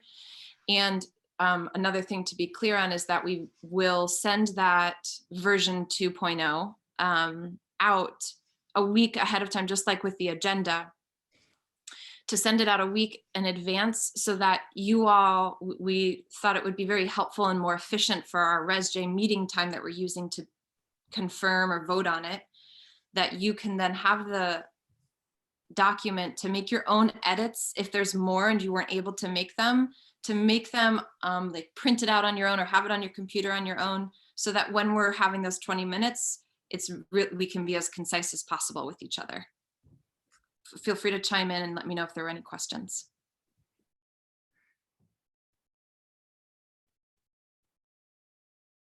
All right, no questions? Okay. I think that once you have a mission and vision developed, it will really, really, really help accelerate your work because you'll be able to create tangible goals and objectives for the work, and you'll be able to align your budget to those tangible goals and objectives. So next up is our Community Engagement Committee. If you put 5 minutes on the clock. I can go for that. So we met, I think, twice since the last ResJ meeting. And we also got started with the process of reaching out to community members. And we did respond to the email that we got. We acknowledged the email that we all got and wanted to respond to. And we also met with a community member. I won't name names because we didn't get permission to. And then we also are in the process of setting up an initial meeting with the Coast Miwok Tribal Council. And I think that's it, unless anyone else has anything to add. Okay, and no additions? All right, any questions? Oh, Veronica, was that a question or an addition? Question. Question. Question. Okay, 5 minutes on the clock, please, Tayu. Thanks, Serena, for the report. And in the mission and vision, I just wonder if in your meeting with, well, never mind. I don't mean to set it ahead, put the carriage before the horse, but remember we had talked about having the land acknowledgement that's incorporated to present that to Coast Miwok folks and see if they feel like they, I'm wondering, should we get the actual approval of it done before we meet, or? Yeah, I don't know. That's why I kind of wanted to throw that out there. Yeah. I guess we'll just do it at our initial meeting, and yeah, so you have it, right? We can redo it. Yeah, and you've got it, right? You have access. Could you send it to me again, or? Yeah. I know I have the one that was sent out in the email like months ago, but I don't know if we made any changes to it. I can't remember any changes. I know there was the one part, like the "We Are All Immigrants" part. So if I could get it like with that change. Okay, will you just keep me posted on when you're going to be, keep me as a member of the Mission and Vision Subcommittee or any other members who would like to offer to be in that, just keep us posted around. So Tayu, Laylee, and Griselda. Tayu's in both, so maybe. Yeah, Tayu, will you keep us be the liaison for that? And we can maybe meet before you meet with Coast Miwok folks to get it. Yeah, great. Okay. Thanks. Any other? Not to like put you on the spot there, Tayu. Sorry. No, it's totally fine. Makes sense. Any other questions? All right. Last but not least. Oh, no. Oh, yes. I'm sorry. I read it as policing. It's policy. Policy is up next. Do we have a report out? We have notes. Veronica, do you want to do it? Or I think some. Laylee, did you want to? Or are you shaking your head now? I don't have anything ready. I will just kick it off and pass the baton really quickly to say that we met once. There was energy and excitement and a lot of discussion. We came up with a kind of a list of things that we want to work on. And on that sort of cliffhanger moment, I will pass to either Lisa or Veronica to enumerate and elaborate.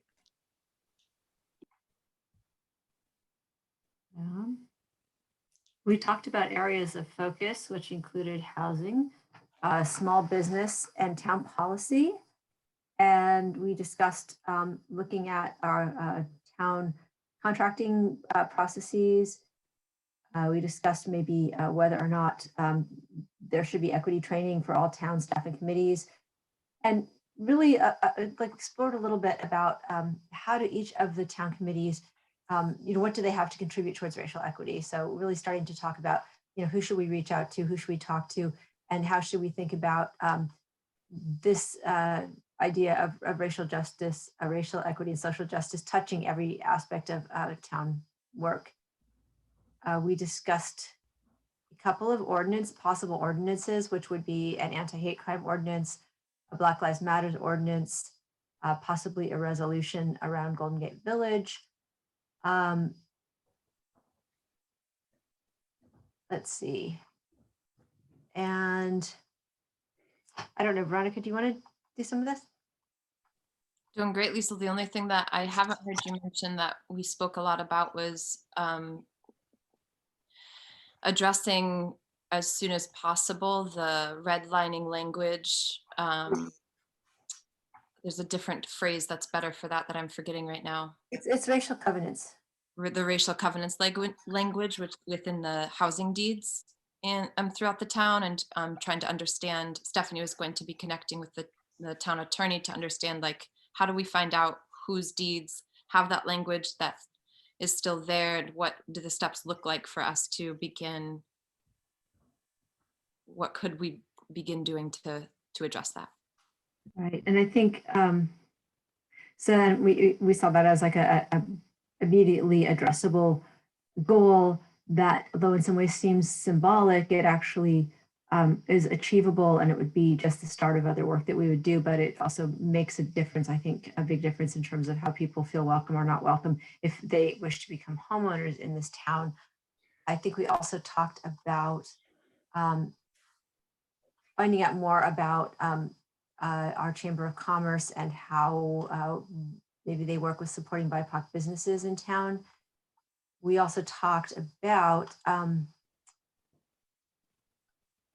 our housing element, just because that's work that's coming up, and we will have to start looking at how much housing we're going to build for what income levels very soon. That's been going before the Planning Commission and the Town Council several times now.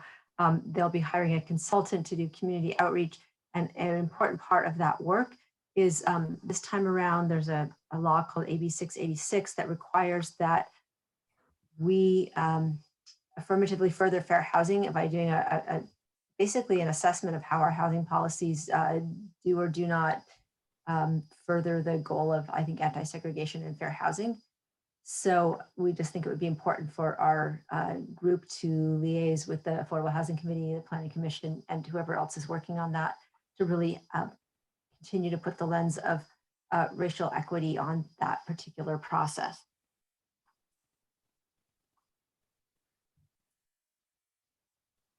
And I think we looked a lot about whether there are, there's a potential to use some of the COVID economic recovery package for ways to help business owners of color. And I think we just mostly standardize like when we're going to be meeting and kind of set out a little course of action for ourselves since this is our first meeting. Are there any questions? Bruce. Thank you for that. That sounds like an amazing first meeting. One thing I can forward this to Anne to forward to everyone. What I have learned about the racial covenants issue is that there is for someone who wants to voluntarily remove a covenant from their deed, there's a form on the county's website. It's pretty easy. So you can just say that you want to remove it, and I can forward that link to Ann, and that's something that can be publicized. Right. I think we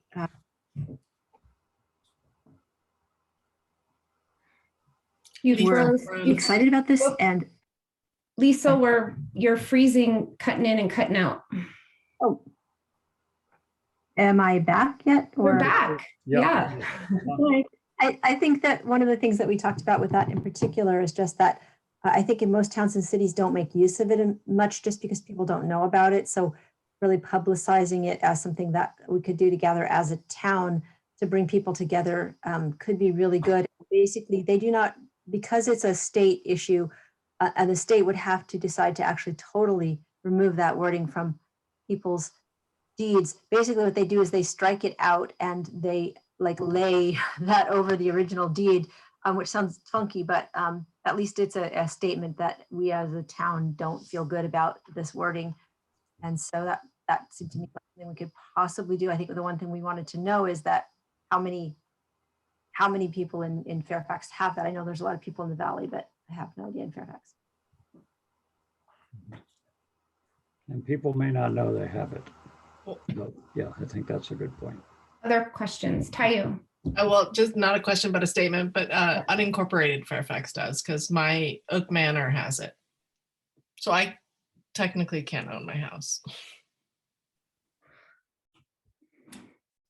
Can I invite you to say a little bit more about that? I'm not sure everybody in the audience has just briefly the background, if they're familiar with what you're talking about. And I think it's really important. Lisa, can you explain it better? Just real briefly so people can have some context.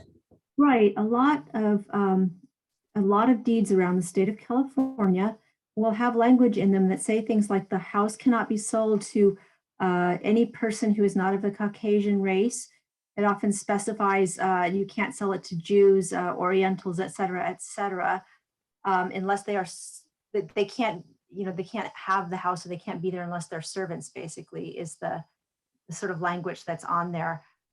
They are now seen as not enforceable, but they're painful for people. And to totally remove them, we would have to have a state law changed because they're a legal document. But people have the option of striking it and making the point that they do not agree with that. So that when you sell your house, that deed goes to the next person, and it basically says that the former property owner X'd it out, and it's a remnant of redlining when people really couldn't sell. People of color could not buy property in this area, and a lot of older homes in Marin, but also like around the state have this. Thank you for that. I think that's important knowledge for the public. Any other questions? Where are we on time for our questions? Whoops. 1 minute, okay. Any last questions? I saw that, Lily. All right, I'm gonna go ahead and close out item F if there's no more questions. I am hoping to partner with the community engagement subcommittee on some ways to increase opportunities for learning while reducing the expenditures of ResJ. So hopefully we can partner together on that. All right, moving us along, item G. This is police chief selection for the community panel. And Bruce is going to report out on the interview process. And then we have an action item to consider appointing one ResJ member and one PPPSA member for the chief selection meeting. And I will remember public comment. Bruce, can you report out for us? I'm not as prepared as I should be for this. Sorry, I don't have a document in front of me with the details, so I have to try to remember them. But the core thing for I suppose most people saw the council meeting. The council decided to do what among the options considered to pick what was called an internal recruitment process, which means that we're picking our police chief from the existing police force, and that basically means Rico. So essentially, we're interviewing Rico at this point. However, not picking the process of just saying at that council meeting, okay, we're hiring Rico, but instead saying we'll have a process by which the community can engage. And the two, as I am recalling this, and I'm sorry I don't have it in front of me, the two key elements of that were a survey that would be sent out to all townspeople to ask things like what the qualities that people would like to see in a police chief, and any I think further a specific question about the people's thoughts about police practice alternatives. So this would be a survey that the town would put out and try to gather that information, and it could help inform our work as well. And then the other element of this is that there would be a committee formed that would do an interview with the Lieutenant Tabaranza, the Acting Chief Tabaranza, or Interim Chief Tabaranza, and as part of this process. And this interview, I believe, is not going to be in public because that actually is dictated by labor laws in California, that we can't expect somebody to apply for a job and be interviewed in public. That was something that we learned from our town attorney. So, but the interview would be this group would include specifically one member of the ResJ that is on the PPPSA and another member of the ResJ that I presume would not be on the PPPSA, but so I think that's probably pretty clear. It's one non-PPPSA member and one PPPSA member. And so that would be specific action item for us tonight. If we don't do it tonight, we won't have time. So by next month's ResJ meeting, the time would have passed.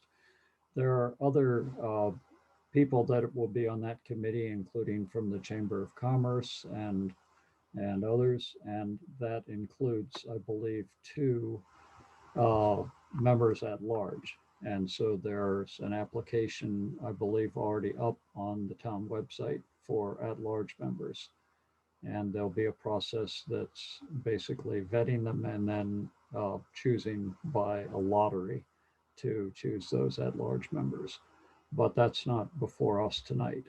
Tonight, what we need to do is to consider appointing two members of the ResJ, one from the PPPSA, to serve on that committee. And I'm sorry I don't have the right written stuff. I hope I hit it all.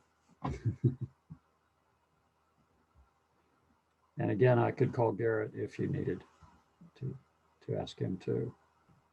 Thank you, Bruce. So we'll have a brief time for discussion. Timekeeper, if you could just give us perhaps a heads up, and then we'll consider the action item on the table after public comment. We have 15 minutes left. Thank you.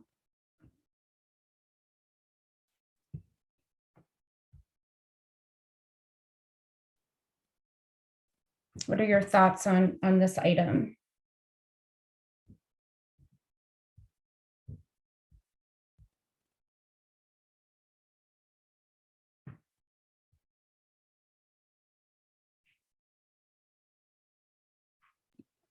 I'm not sure what the question before us is. Is it our thoughts on who would like to be one of the two individuals from our committee serving on this interview? That's definitely something that we should address tonight, yes. It's to consider appointing one or two members. Yes. And hopefully. Correct, Bruce? Huh? Yes, absolutely. That's the main thing we need to be sure we do tonight. I would say, I don't know what the status the survey is in, but if we had any input on the survey, we might want to state that tonight anyway. But primarily, we need to appoint two people. Veronica. Just to be clear, Bruce, one member of Res J at large and one member of the PIPSA subcommittee, if I was remembering correctly, right? Right, yes. I absolutely would hope, without continuing to give the folks of color in this committee more work than you feel like you can hold. If you wanted to, I would feel like it would be very appropriate to have both of those members be folks of color. And then second thing to just mention is, Bruce, for the members of the public, that survey got sent out. Did it get sent out already? The police survey, police chief survey, did that get sent out already in the town newsletter? No, it did not. No. And it's available to fill out right now? No. Oh, It's, okay. it's not ready. Is Okay. it, Bruce? I don't believe it is. No, not yet. But this process is happening over this month, so it will be definitely going out soon. Yeah, I just wanted to make sure that we receive it as Res J folks, if it's possible to forward it to us, and so that we can make sure to encourage folks in the community that we know too to fill that out. We'll keep you, through Ann, we'll keep you posted on the survey. Yeah. Thank you. Any other thoughts about appointing Res J members to the committee?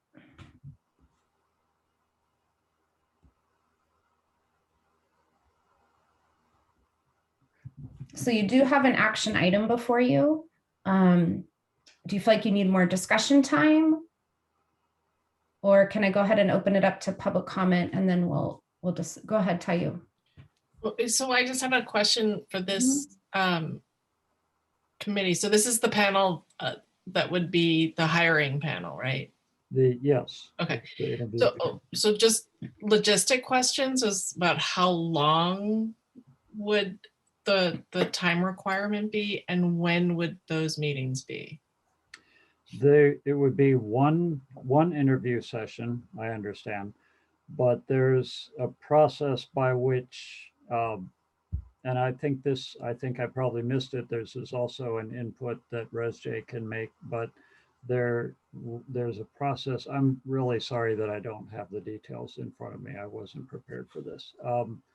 That the community can give input to the questions that could be asked by that panel. So there's no doubt going to be some review of those questions, but I don't know what the process is. But it's only one interview, so this isn't signing on to another ongoing committee. This is going to be kind of a one deal. Shouldn't take a great amount of time. Should be pretty interesting. I'd encourage someone to nominate themselves. But we should get public input before we actually do that, I would think. Before we even nominate, that's probably the thing to do. So if we don't have any more clarifying questions, we might, Lisa, want to move to public comment. Serena. Yeah, so when is the interview? The one interview? Does it have a selected time yet, or? I don't know if there's a specific time yet, but it'll be this month, I believe. April. Anne, could you put that as a next step, please, to get the date for that? Yeah. Yeah, I have that down. Yep. Okay, so if you're all good, I'm going to go ahead and open it up to public comment. Can I just get a thumbs up? You're good. No more conversation needed. All right. And this, just to be clear, this is public comment on item G, specifically the police chief selection community panel. And immediately following this item, we will have public comment for items not on the agenda. I mean, items on the agenda and items not on the agenda.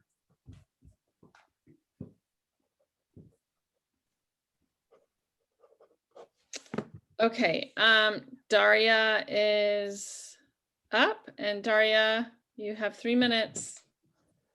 So I want to notice that you have wonderful options here, and that perhaps the women of color can decide among them who feels drawn to this particular task. And I say go ahead and nominate yourself, and it will be it'll work out well. Okay, thanks, Daria. And Joe McGarry, you're up. 3 minutes. Hi, thank you so much. And thank you all for all your work this evening and ongoing. So I just wanted to make a small correction that the survey is out and was distributed through I believe it was the newsletter, and I think it's even on the web page. So just wanted to let everybody know that it is out and available. And unfortunately, it doesn't ask for race. You know, I think that would have been an important piece when taking a survey about public safety and policing, to be able to identify whose experience is being captured. But maybe I know you folks will take care of that with your upcoming surveys. But yeah, and I think that there's wonderful candidates for this, and yeah, maybe Serena would be a way to test the waters on being a co-chair. But anyway, you guys will come up with it. But just thank you again for all your wonderful work. Okay, great, thanks. And Dee Lee. Go ahead, Dee.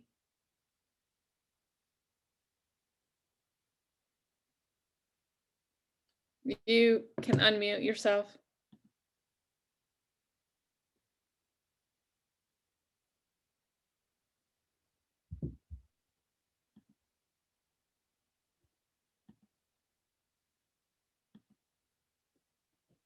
Huh. I don't know. Dee, are you there?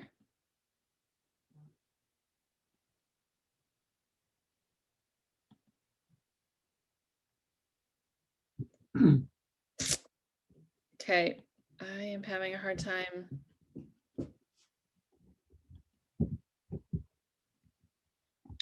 Yeah, I believe Deborah had a similar problem in a previous meeting where she couldn't. Unmute.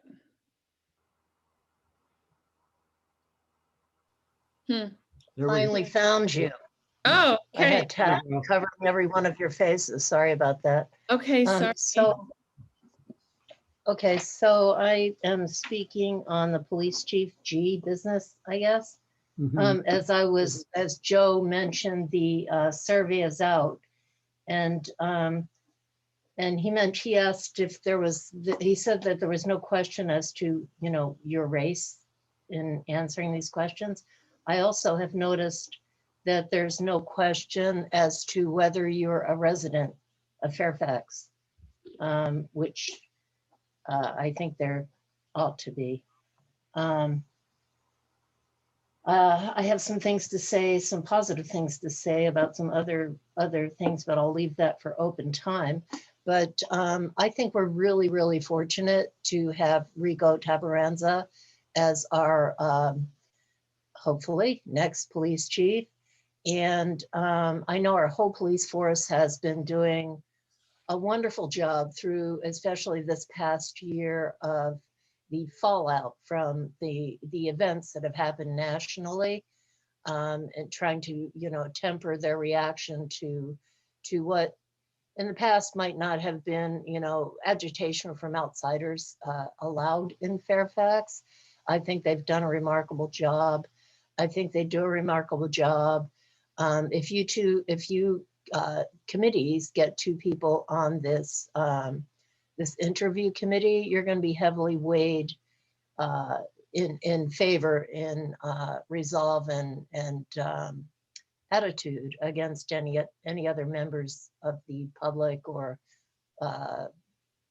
business community and whatever. So please, whatever you do, don't rake Rico over the coals. He's a great treasure to us, and I sincerely hope he stays. So yeah, have some long view in what you're doing here. So thank you for your good intent. And I'm seeing my time is, if not up, just about up. So thank you for hearing me. Thank you.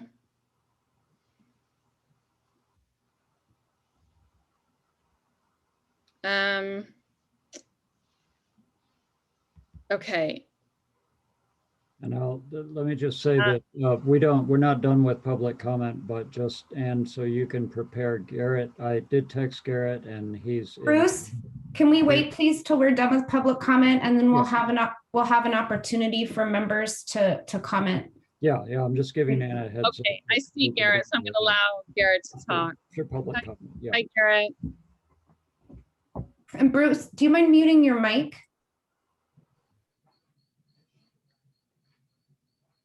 So do you need me to answer questions? No, you can go ahead and talk. It was my bad that I didn't realize the survey was out. I never saw it in the newsletter. So I don't know. Okay, so the survey is online. It does have a question if you're a Fairfax resident. It doesn't ask you if you're the person filling it out what your ethnicity is. That's true. So that was the only part of the question I heard. I didn't know if anyone had questions on the police chief selection process or if you're on a different item. No, we're on police chief. Oh, okay, so did you want information, Bruce, on the selection process? I think I covered Just a it. second, Bruce, just Yeah. a second. We're right in the middle of public comment. Yeah, So I would like to continue to give the public an opportunity to comment if there's anyone else left. And Garrett, if you're not commenting as a member of the public, could I invite you to stay for just a minute until we close this session out? And then there'll be an opportunity to comment on anything that's a more technical aspect of public comment. Sure. Okay, thank you so much. And do we have any more citizens for public comment? Let me just make sure. No. We're Okay, good. All right, I'm going to go ahead and officially close public comment. And then, so ResJ will open this up for conversation with the goal that you reach an action item. And I just want to be mindful of our agenda time. It's not almost 9:40. And we also need to take public comment for items on the agenda and not on the agenda. So I'd like to invite Garrett to answer any questions and clarify anything that needs to be clarified before we take a motion for action items. Garrett, did you want to clarify anything? Oh, I'm just willing to answer questions. It looked like Veronica had a question. Okay. Did anybody else have a question?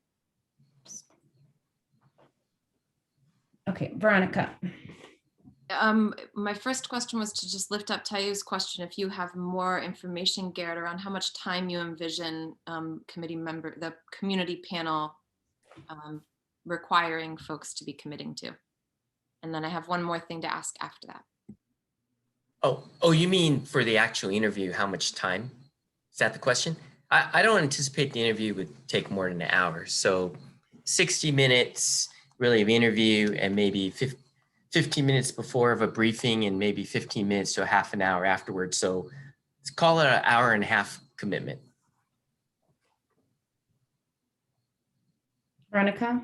My second question was just curious, is it possible to add, or do folks in the committee feel, if it's not something that you all agree with should be on there, wouldn't say so, but is it possible to add the question around race within the survey now, or is that too late? I mean, for those who fill it out now, moving forward.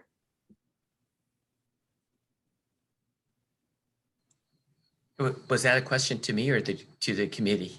No, I think that's a question for you. I'm interpreting Veronica's question, and Veronica, please correct me if I'm interpreting it wrong. It was a question for Garrett. Yeah, if the survey can be changed since it's gone out, to add that.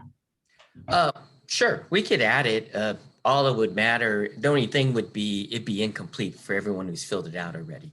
But sure, you're asking if people could mark their ethnicity. We could have a list and something. Sure, we could do that. That's not a problem.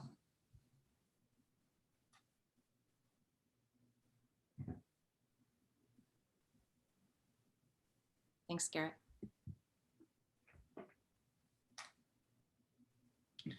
I have a question about, just from an equity perspective, do you want to have any conversation regarding the survey about gender?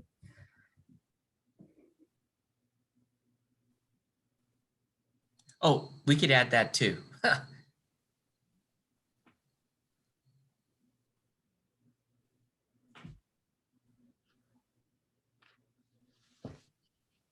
And just Lisa, it's been 20 minutes.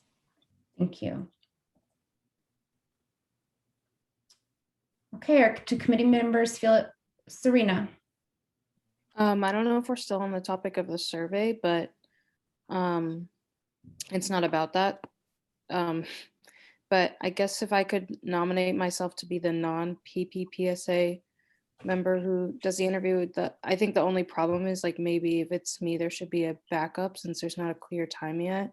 And if, like, I have a class during that time, then my priority is going to be going to class.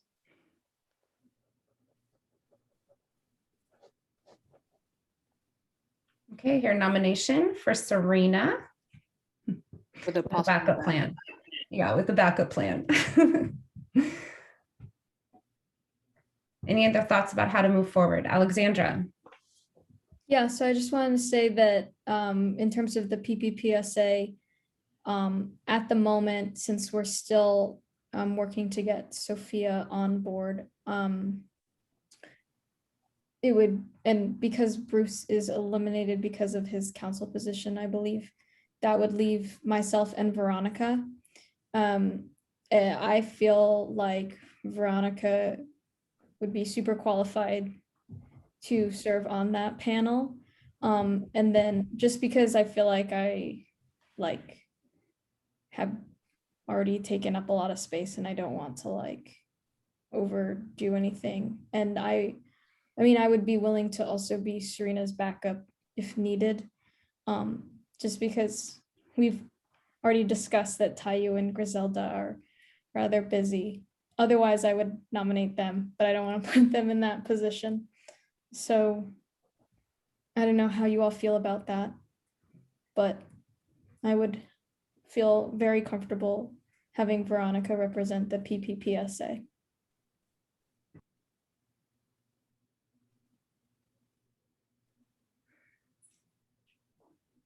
Veronica. Thank you, Alexandra. Laylee, I'm curious if you feel interested at all in being, I guess that would mean, okay, sorry, Serena already offered and you're not on the subcommittee, so you couldn't be the other person represented. Be my backup though. Yeah, just curious. Alexandra, I just want to continue to reiterate, I do not feel like you are taking up unnecessary space. And to the degree that you feel like you want to be on that panel, I would love for you to be on the panel. I can offer to be the backup then. So you and Serena, if it's not too much work for you, if you're saying right sizing yourself, I want to push up against that and say that I would like for you to be on the community panel. But if you're feeling like you don't want to, like there's just a lot of work that you're taking on for your own workload, I'm happy to step in and be the representative. Does that make sense? Yeah, I guess I'm kind of in the same boat as Serena in that I don't know if it's gonna fit in my schedule. So, cause I'm not in college, but if I have work and I also have an internship, so I'm not sure. So perhaps like we could be backups for, I don't know if like we have to decide right now. I think we do.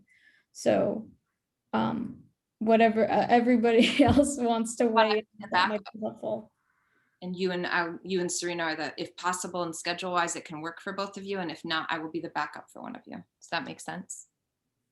Yeah, if everyone's okay with that. And I can be a backup for Serena.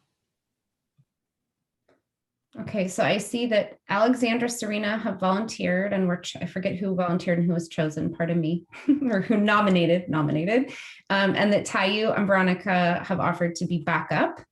This is an action item, so if you feel like you've had enough dialogue, we'll need to have a motion to make it official.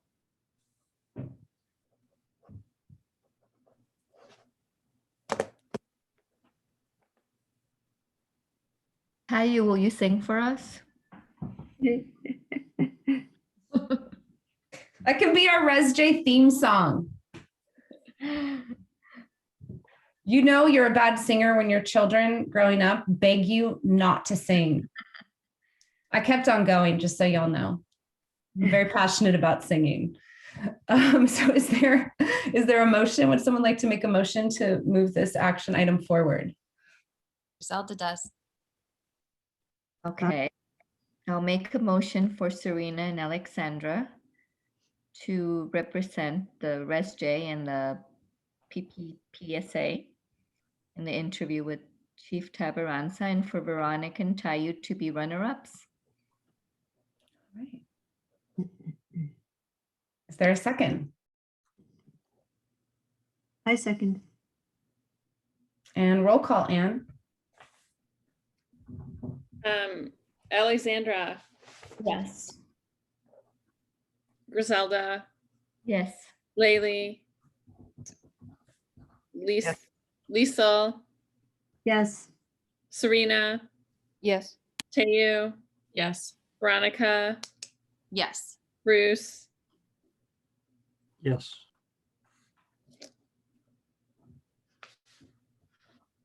You're good, Lisa. All right, thank you. The motion has passed. Serena. When will we know the actual date and time? Oops, sorry. Once we get everybody on board, we'll do a doodle poll and see what works for everybody. There's, obviously if something happens and no matter what doodle poll, we can only get so many people, then we'll figure out alternatives at that time. Okay. But I anticipate best case scenario, late April, but most likely in May. All right, that concludes item G. So I'm going to make a process observation note quickly before we open it up for public comment for items on the agenda. So I just wanted to notice there's been a lot wider variety of participation during this ResJ meeting. Many more members spoke up. I didn't keep actual track as I'm facilitating, but there's a wider variety of members who actually spoke up and participated in the conversation. And I wanted to take note, I'll bring it up at the end, but that you have actually accomplished quite a few action items today. So I wonder if those two things are correlated. So we're going to go ahead and open it up for public comment now for items on the agenda.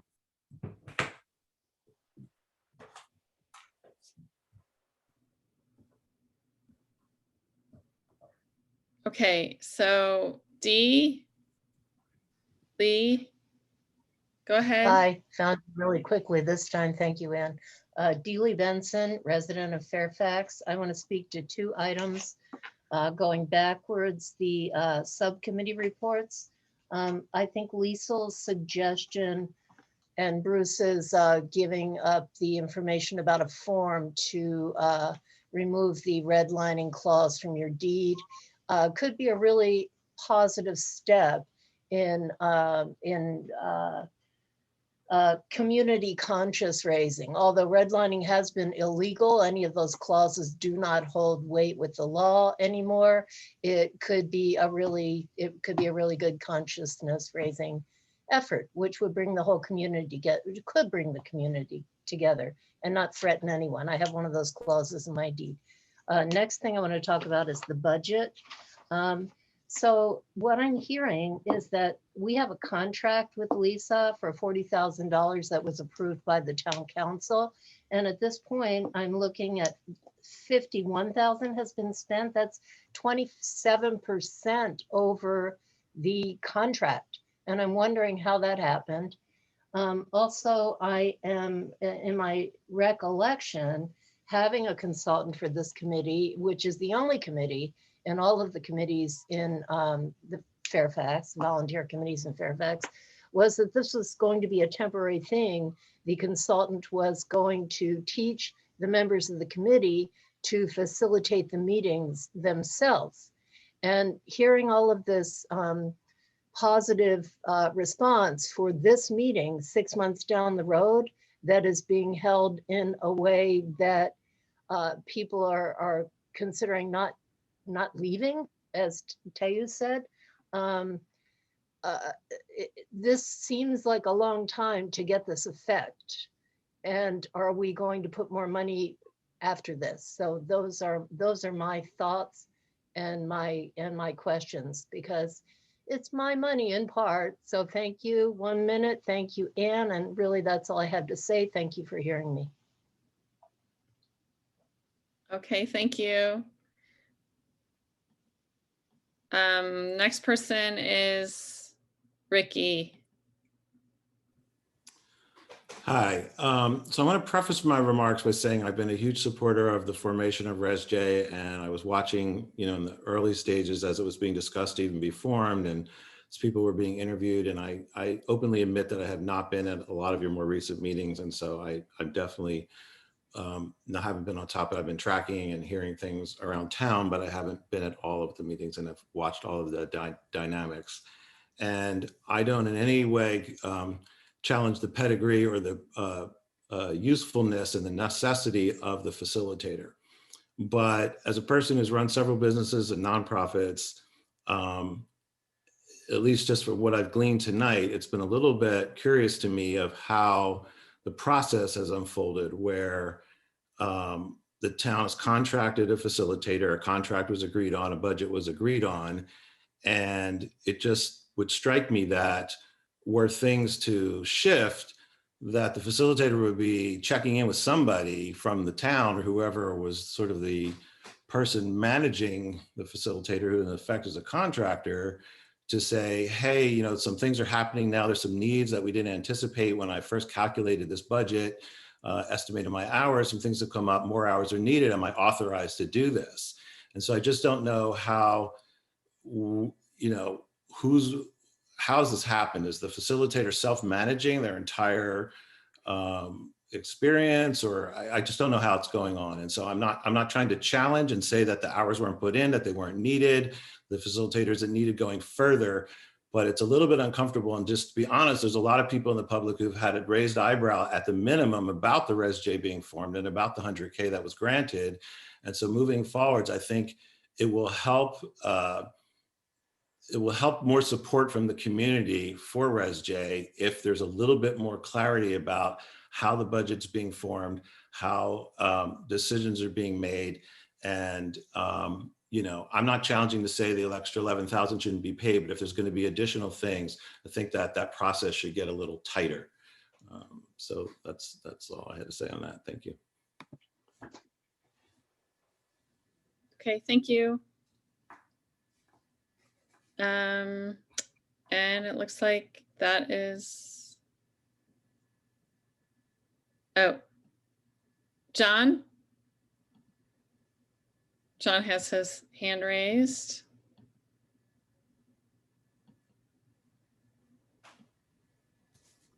Go ahead, John.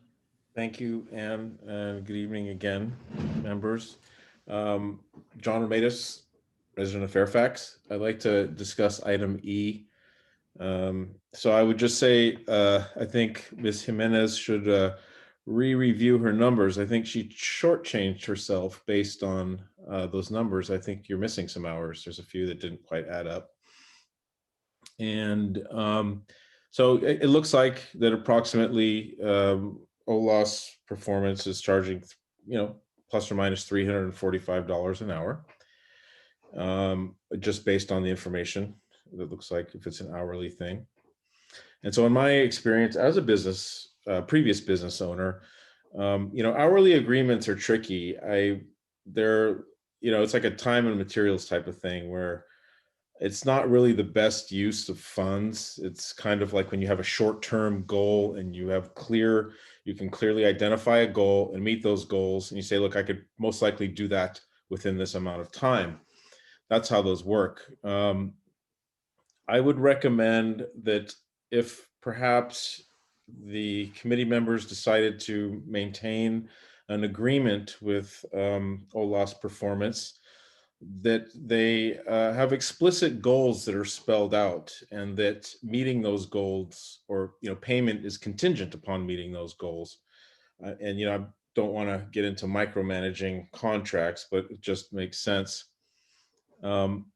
And I would also recommend, though, I think that Ms. Jimenez has provided some very good tools, provided PowerPoints, and I think maybe the committee could think about grabbing those, what she's given, taking those and working with that and try and go out on your own, taking that step, maybe with OLAS performance as kind of an on-call capacity when you need help. But I think that you have a lot of, good bones to work with. I know it's difficult. I've collaborated with professionals and things can take a long time. And you really have to drill down and say, okay, this is what we're going to do now.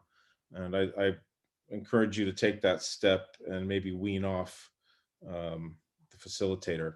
And I would just say, Ms. Jimenez has done an excellent job so far. So thank you. Okay, thank you. I don't see any more hands, but we can wait.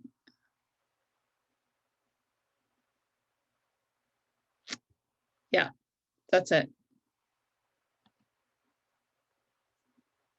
You're on mute, Lisa. Thank you.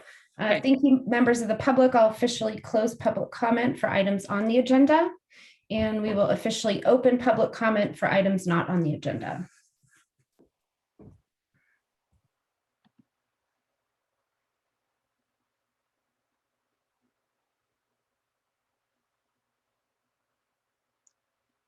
Kaylee, Deely. Deely Benson again, Fairfax resident. So this is difficult for me. One of you mentioned, the fear a Black person might have coming before a white committee who is choosing whether to hire them or not. Well, I feel like I'm kind of walking into the lion's den with any voice of dissent with you guys. I've heard a lot of prejudicial statements.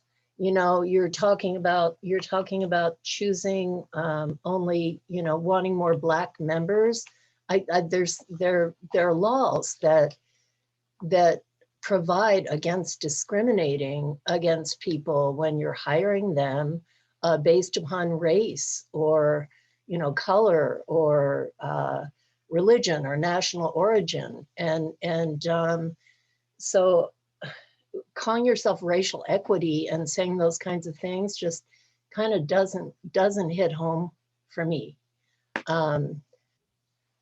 I know you all have good intent, but your basic premise is that you're fixing a racist Fairfax. And I truly do not believe that our town is racist or insensitive or disparaging to anyone who has a different color, a different sexual or gender identity. And we're one of the most tolerant towns I've ever lived in. So, and I know I'm going to run out of time here, but you know, basing the giving up to the Black members first preference and first speak and whatever, it really is, as Patrice said, you know, throwing away the Civil Rights Act. Yeah, so I would really like you all to consider thinking about the basic premise that you're working on here, and maybe opening your minds a little bit to voices that aren't, you know, shaking your hands and agreeing with you. So we're not all bad. Thank you. Okay, thanks, Dee. And Ricky A. So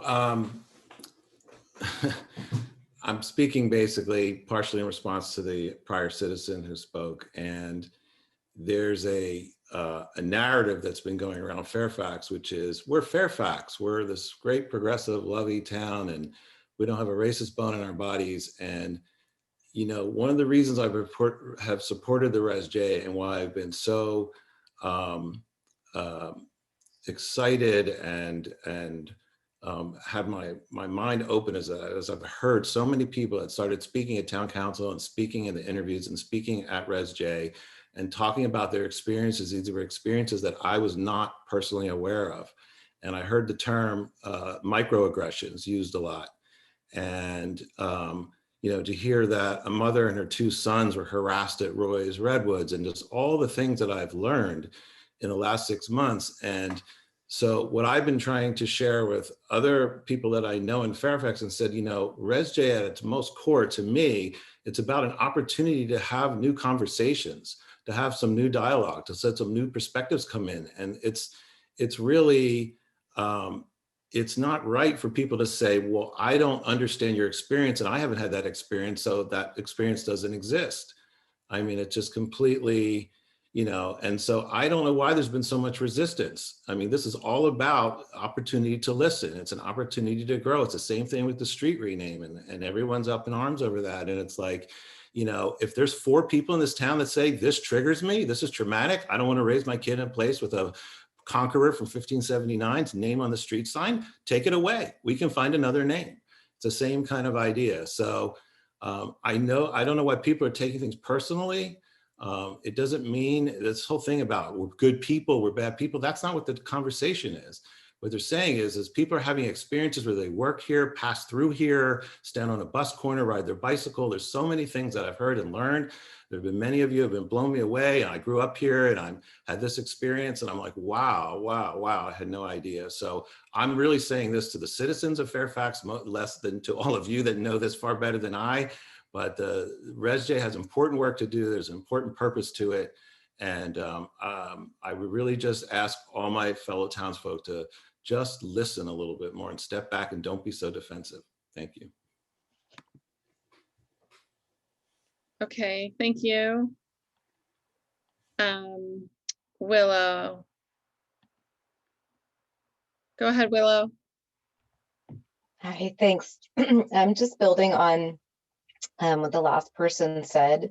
And again, appreciating you all for stepping into this space and holding that container and that conversation kind of for us and modeling it for us. I do think that this work and building into dialogue and capacity as a group does require a different level of support and facilitation than other groups and committees might require. And I think the fact that it has unfolded to this point the way it has is an exact kind of actually exemplifies why. Like the fact that it's taken so long is why it needs to continue to some degree in order for there to be a stronger container to create space and more follow-up and different levels of really conscious facilitation of the macro process and not just the conversations and the specific agenda items. And I don't know that every committee requires that or that every business requires that, but I do think this work requires that, especially in the beginning. And it may have a slightly different trajectory than other work, but that's part of honoring and valuing the work is resourcing the work. So I thank you all for being in the space. I hope you continue to get the resources you need to do it in a way that feels safe, and so people don't drop out and people do stay present, and you get the consistency in your membership to deepen the conversation and create the safety to do the actual work, because I think it takes a little longer to build that foundation in this type of work. Thank you. Okay, thank you.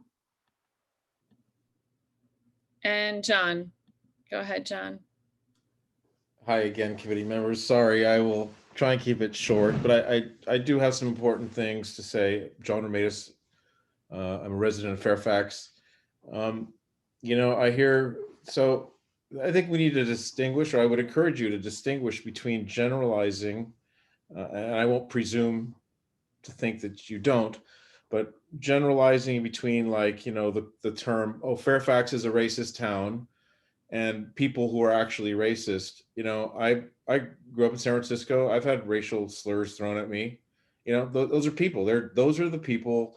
They've got issues. Okay. However, that does not reflect on the whole town or the whole city. Okay, I understand that. So I think, you know, making generalizations is never a good idea. And so I think maybe if we could keep language like, hey, you know, something like Fairfax is racist and there's systemic racism. Well, if there is, let's identify that. Let's find the things that are, let's you know, put the money where the mouth is. Like, is there systemic racism, like in the police force? What specific incident was there? I mean, that's just basic, you know, common sense. Like, something's racist, you identify it and then you try and fix it. That's my perspective. And I know you are doing that and you're working towards that goal. And then I do want to, this might be uncomfortable, but I would like to, if you could identify what white is. You know, there's like, what is white? What's not white? What about a person perhaps who has, oh, his grandparent is black but looks white? You know, are we going by looks? I mean, how are we determining white, partial white, black, Asian? I mean, this is that road we're going down. I know it's easy to look at somebody and say, oh, you know, I have my biases. I think that they're this way. So if we're going to like go down that road, we should identify what qualifies as white and what doesn't. And I hate to say that, but if the committee feels that they must point those things out, then I think there needs to be some definitions. Thank you.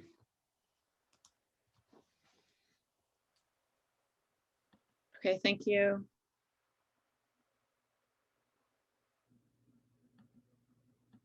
Okay, so there's no hands. Everyone has spoken. Willow, I see your hand, but you've already spoken for 3 minutes, so.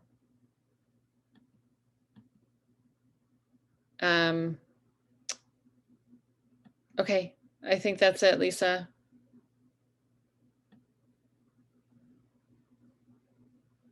You're muted, Lisa.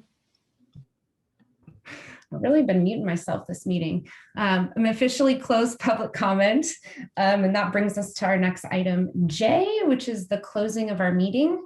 And in the interest of capacity building, I asked Alexandra to partner with me to close out our meeting for the night. So Alexandra, do you want to go ahead and take us through next steps and items for the next meeting? And then I'll take the last two. Sure. All right. Okay, so in terms of next steps, I believe Anne and potentially someone else, I can't remember who was her backup. But Anne, would you mind reading the next steps? Veronica was backup. Oh, Veronica, sorry. Okay, I have a few, but a few got resolved while we have been in the meeting. So the next step would be to make sure that at the May meeting, we revisit the chair for the PPPSA. Then another next step is affinity groups. Veronica, to mitigate the costs of the facilitator, do some research on how to figure out affinity groups. Next step for Bruce. Bruce will go back to the council with the discussion to keep Lisa.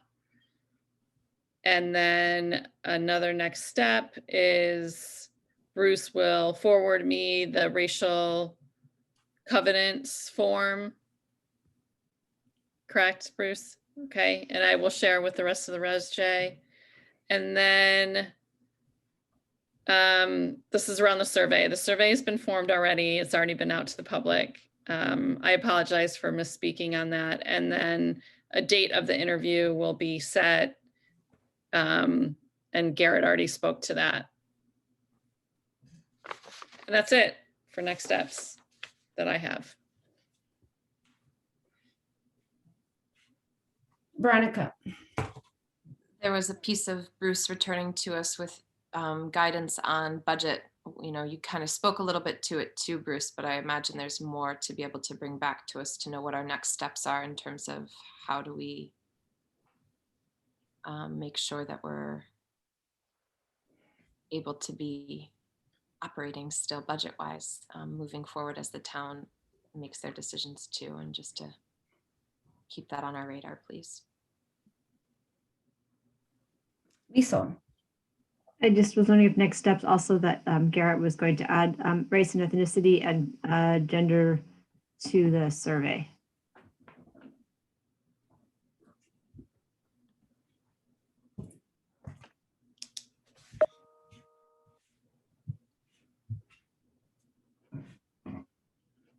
Veronica.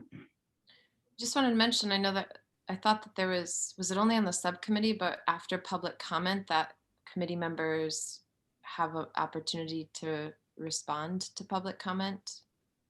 Yes, and I didn't do it for the second public comment. You're correct. That was not intentional. Can we do that now? Absolutely. Why don't we let Alexandra finish next steps, and then she can let us know when we're ready for that. Back up a little bit. Okay, well, it sounds like we're done with next steps. Unless anyone had anything to add. Otherwise, let's back up to allow for comment after public comment.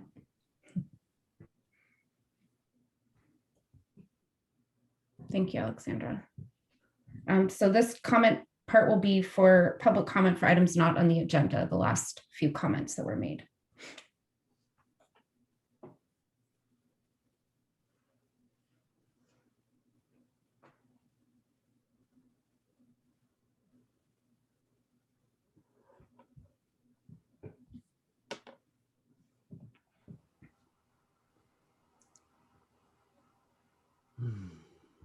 Tayo. Can I just go back one more for actions, for steps for but really for Garrett?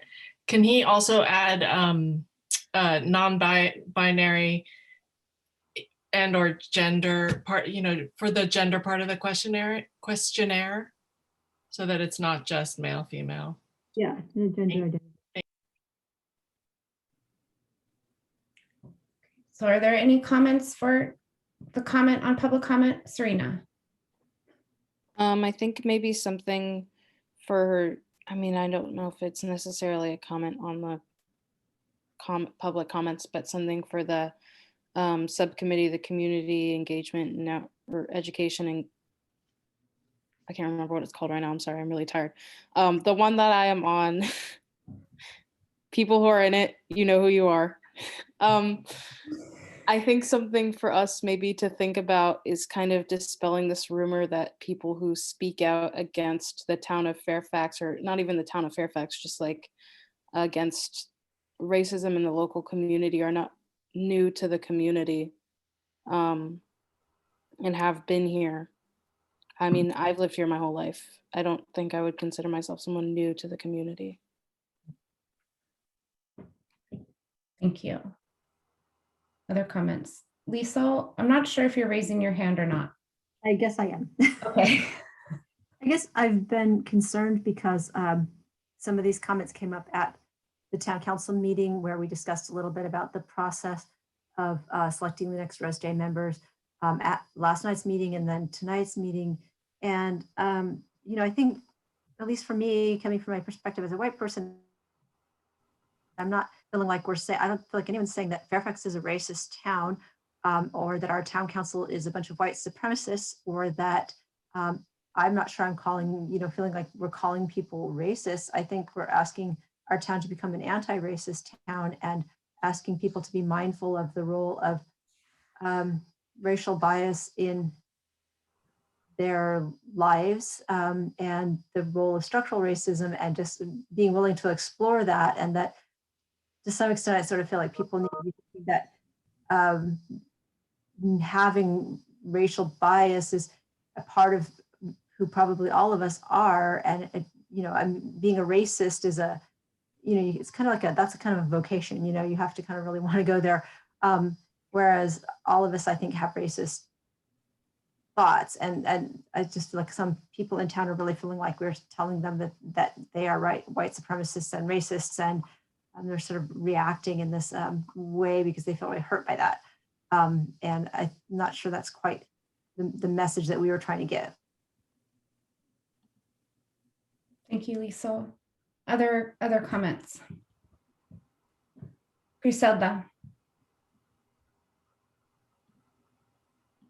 Following up on Liesel's comments, I think that when people say, you know, I'm not racist, or Fairfax is not a racist town, what they are thinking of is the classic, if you can call it that, the idea of racism, you know, the guy with the white hood who is burning crosses in people's yards.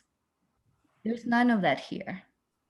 But every single one of us has experienced that. And so when a person who hasn't experienced what we have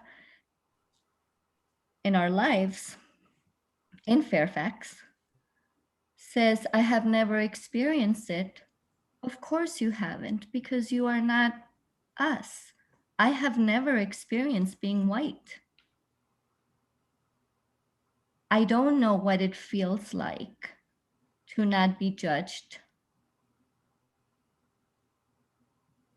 And so, yes, I agree. We don't have a lot of that kind of racism in Fairfax. But all of us are racist, including myself. And what we're trying to do here is not to blame anyone. It's not to point the finger. Is that, as we have said before, racism affects each and every one of us. It affects women and children, poor white people. It affects everyone. It limits everyone. So while it's painful to hear those comments, it's also why we're here. And so in the spirit of gratitude, I thank you for those comments, because it lets us know why we're here and why it's important. And I'm glad that you have a place where you can say that, and I'm glad that we can hear.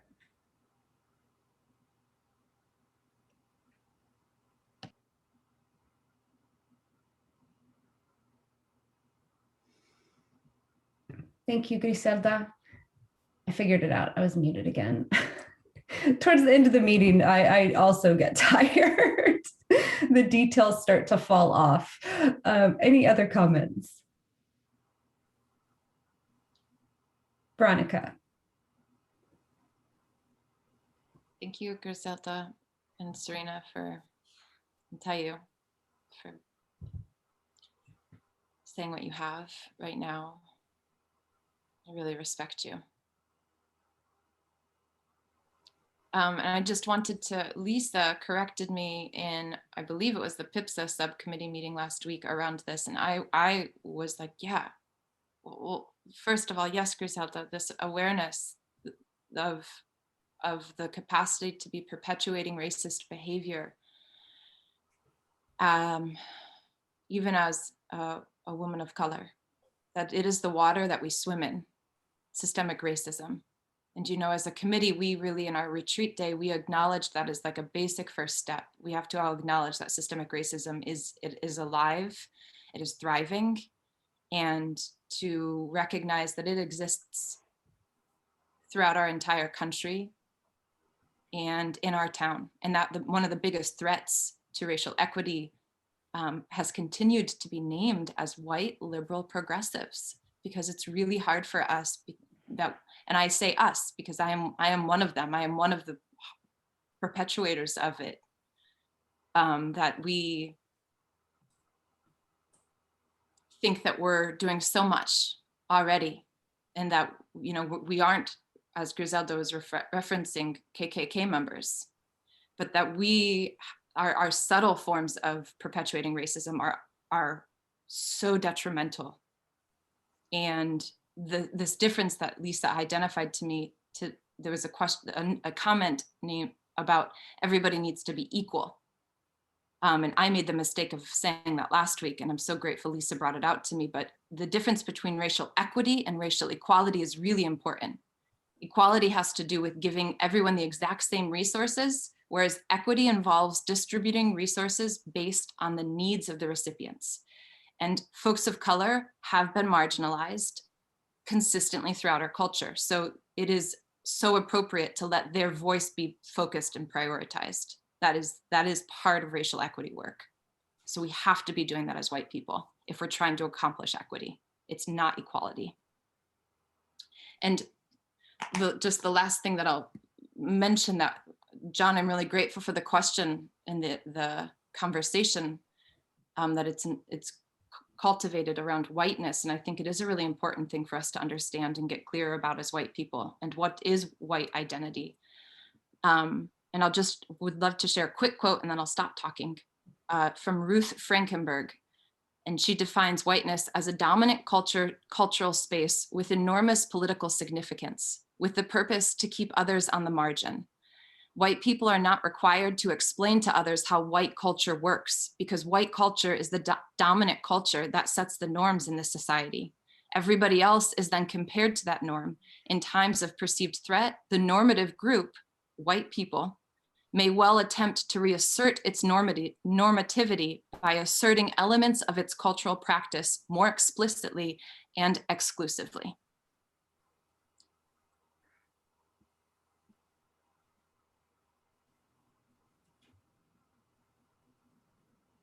Thank you, everyone.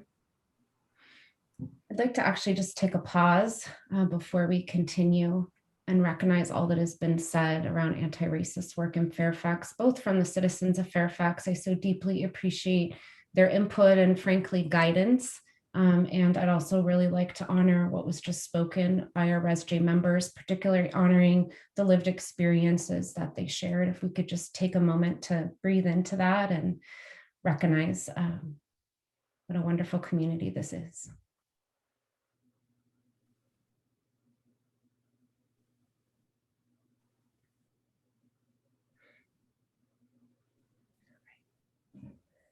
Thank you. I really think we saw a transformation tonight where all of you really participated more in dialogue. And the result was quite extraordinary when you reflect back on the action items that were accomplished tonight. So there was very little debate. There was a lot of listening, a lot of supporting each other's statements and comments, not from the standpoint of trying to side up, but from the standpoint of showing understanding and demonstrating listening. You have, I was trying to make a list, you have elected new chairs, you have made a budget recommendation, you have 4 committees are up and running and in motion. You've also selected your chairs, or pardon me, your participants for the chief selection community panel. I think there's probably more, but that's my quick list for all of you. So I just want to really honor the work that was done here tonight, the work actually that you've all been doing behind the scenes to further this conversation and continue to improve upon our meetings. And I just stand in continued gratitude for the feedback and the partnership that you all have with me to be partnering to move this work forward. So are we good to move into finish up item G? All right, so we have items for the next meeting. Alexandra was going to take that part, and we are almost done. We'll finish up with process observation and appreciations. Okay. Does anyone have any items for the next meeting?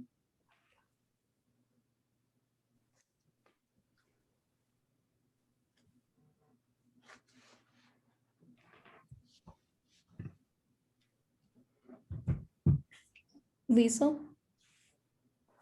I just think that we were going to talk about the mission and vision and put 20 minutes towards that. And I think we were going to discuss more, maybe the issue of ResJ's participation in selecting new members. Are we going to discuss that more? I wasn't sure.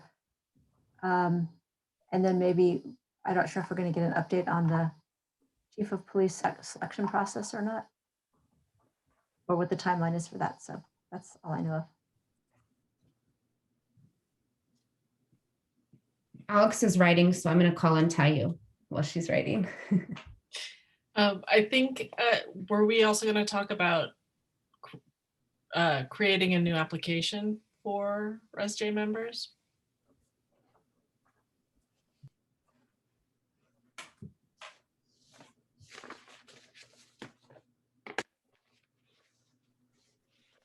All right, any other items? So we'll put together a draft agenda, but we will go ahead and submit that to all of you for review. So if other items come up in the meantime, please feel free to email Anne and she can pass that on to me. And the next agenda planning will be with Bruce and Alexandra. All right, I'm going to move us into process observation. And I'm going to start off the process observation if you don't mind me doing that today. Who's our process observer? Griselda. Would you like, I could go last. Would you like me, why don't I go last? You're on mute. Okay.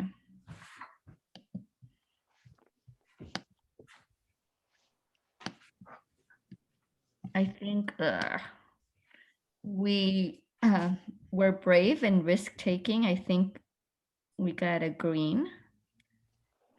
We stayed open and stayed with personal accounts and overall a respectful tone. There was a lot of active listening, asking questions. More people spoke up, including me. There was not a lot of debating, more sharing, more dialogue. I don't think we yucked anyone's yum. I think we did well. And I don't see anything where I would say we didn't do well. Thank you so much for that. I did want to just recognize that I think it's important always to be a reflective practitioner, and I don't say that lightly. I try to model that. And so I just wanted to bring awareness that there's been criticism of my facilitation, that I'm not fair in the process of facilitation. And I want to highlight the point that Veronica made. It's really important to recognize it's hard to understand if you haven't been in this work before, but it's really important to recognize that we have to do both as committee members and as facilitators. It might be a teammate, a chair, whatever your role is. We really have to actively interrupt oppression. And so some of the strategies that you've seen tonight I really understand how they might be perceived as not fair because it's not equal for every single person. But I think that her point was well taken, and I was going to speak to it as well, is that we need to make sure that we're engaged in actively upending systems of oppression, and that we're actively engaged in ending racism through anti-racist behaviors. And sometimes that actually requires us to give each individual person what they need. And what each individual person needs when you are in a group that's racially diverse, sexually diverse, gender diverse, diverse in religion, in class, is that every single member has different needs. And so certainly we want to create a space where people are treated fairly and uplifted and respected. But I just want to really highlight that note because I think it's important that you see the things that I'm considering as your facilitator and the things that I'm really working to lift up. And so, you know, an example is that if our BIPOC members are interrupted and they're talked over and they're demeaned and they're shamed, then we actually have to, and I as a facilitator have to purposefully create space within our meeting to lift up our voices who are not white. Not everybody agrees with BIPOC as a term, so I'm trying to mix up terms there just to highlight that. And so I want to recognize that that space needs to be created. It is not a given. So much to the quote that Veronica read, it isn't a given that voices are heard and people are listened to. And so those behaviors we need to intentionally and purposefully interrupt, which is why I've been using some of the facilitation strategies I have. And I want to continue to be really transparent in my facilitation because I think it's a learning opportunity for how to do this work. And I'm going to be imperfect and I'm going to mess up as well. And so I hope that I also stand in a space with all of you of learning and continued growth and momentum towards creating an anti-racist Fairfax. I also consider as my community as well. I'm like adopted perhaps because I spend a lot of time there. So I want to move us, if there aren't any other comments, I'll move us on to appreciations. Do I have everyone's permission for that? All right, so quick reminder, appreciations, we want to just stay in appreciative space. If we want to have a comment at the end, that's fine, but the appreciations have been mixed up with some commentary and narrative. And so I invite us all to stay and stand in a place of just deep appreciation for our colleagues here and invite you to give a shout out and then we'll close our meeting.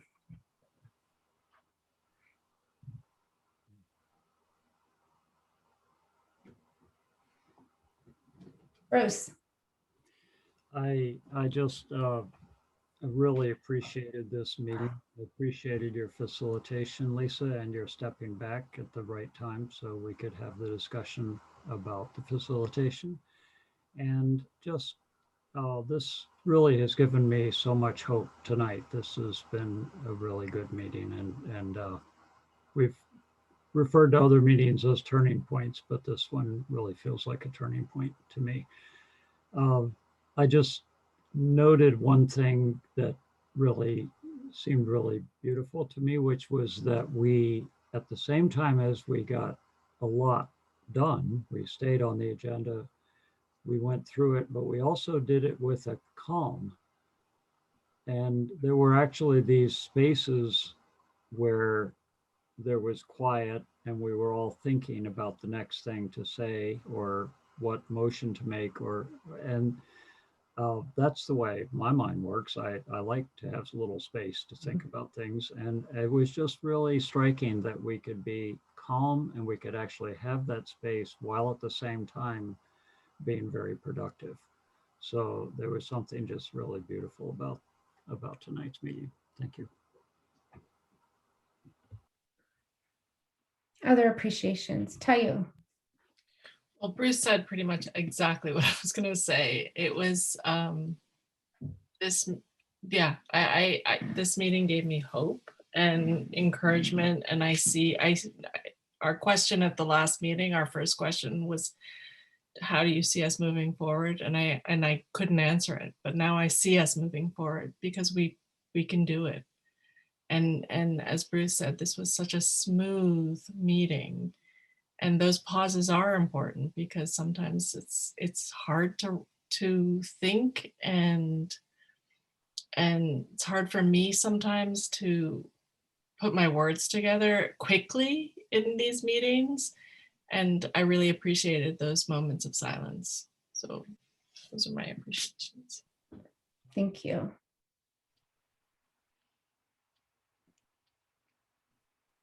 Other appreciations.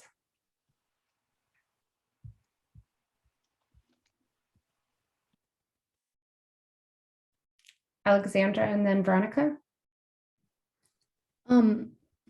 Well, I guess I'd like to second and third what Bruce and Tayu said, but also just that I really appreciate the openness that was accepted tonight, and that we can have these kinds of conversations, and also reflecting on last night and understanding that sometimes when I know that the ad hoc committee had worked very hard on that draft, and then to have us nitpick at it for like an hour and a half can be uncomfortable, but it's for the good of the work. And so I appreciate that that can happen. And same with tonight, that Bruce and Stephanie were so accepting of hearing us.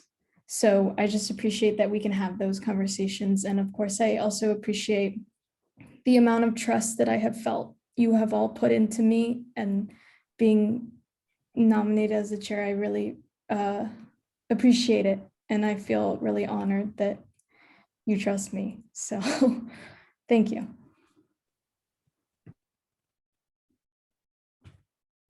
Any other appreciations? Veronica. Alexandra, I wanted to thank you for your exquisite committee report and the care and time I could tell that you put into it. There was like I wish we had a mic drop emoji to put out. And Griselda and Serena, especially the kindness and patience that you exhibited, which is not necessary, but that you did in your response to the public comments. Thank you.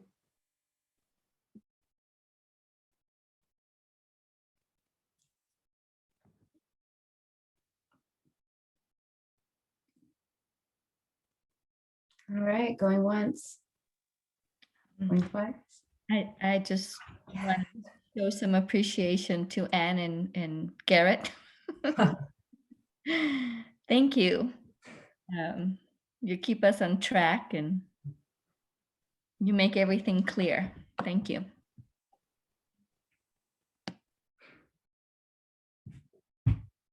All right. Oh, Serena, yeah. Yeah, I just wanted to appreciate everyone here and kind of echo the appreciations from earlier. It just feels good to get a lot done. Thank you. Thank you so much, everyone. I have 100% confidence, and I believe with every fiber of my being that this work is possible. And I am so grateful to hear the belief that we can continue to move forward together. I know that we can, and I know this work is possible. And thank you for all that you have done to risk yourselves. Sometimes we risk those we love. It can come at a deep personal cost. And I just want to recognize that cost and send an appreciation to everybody who's been standing in that difficult space. But we're going to make it happen, and you all are going to make it happen. And I'm very grateful for all of you. So with that, we'll officially close our meeting.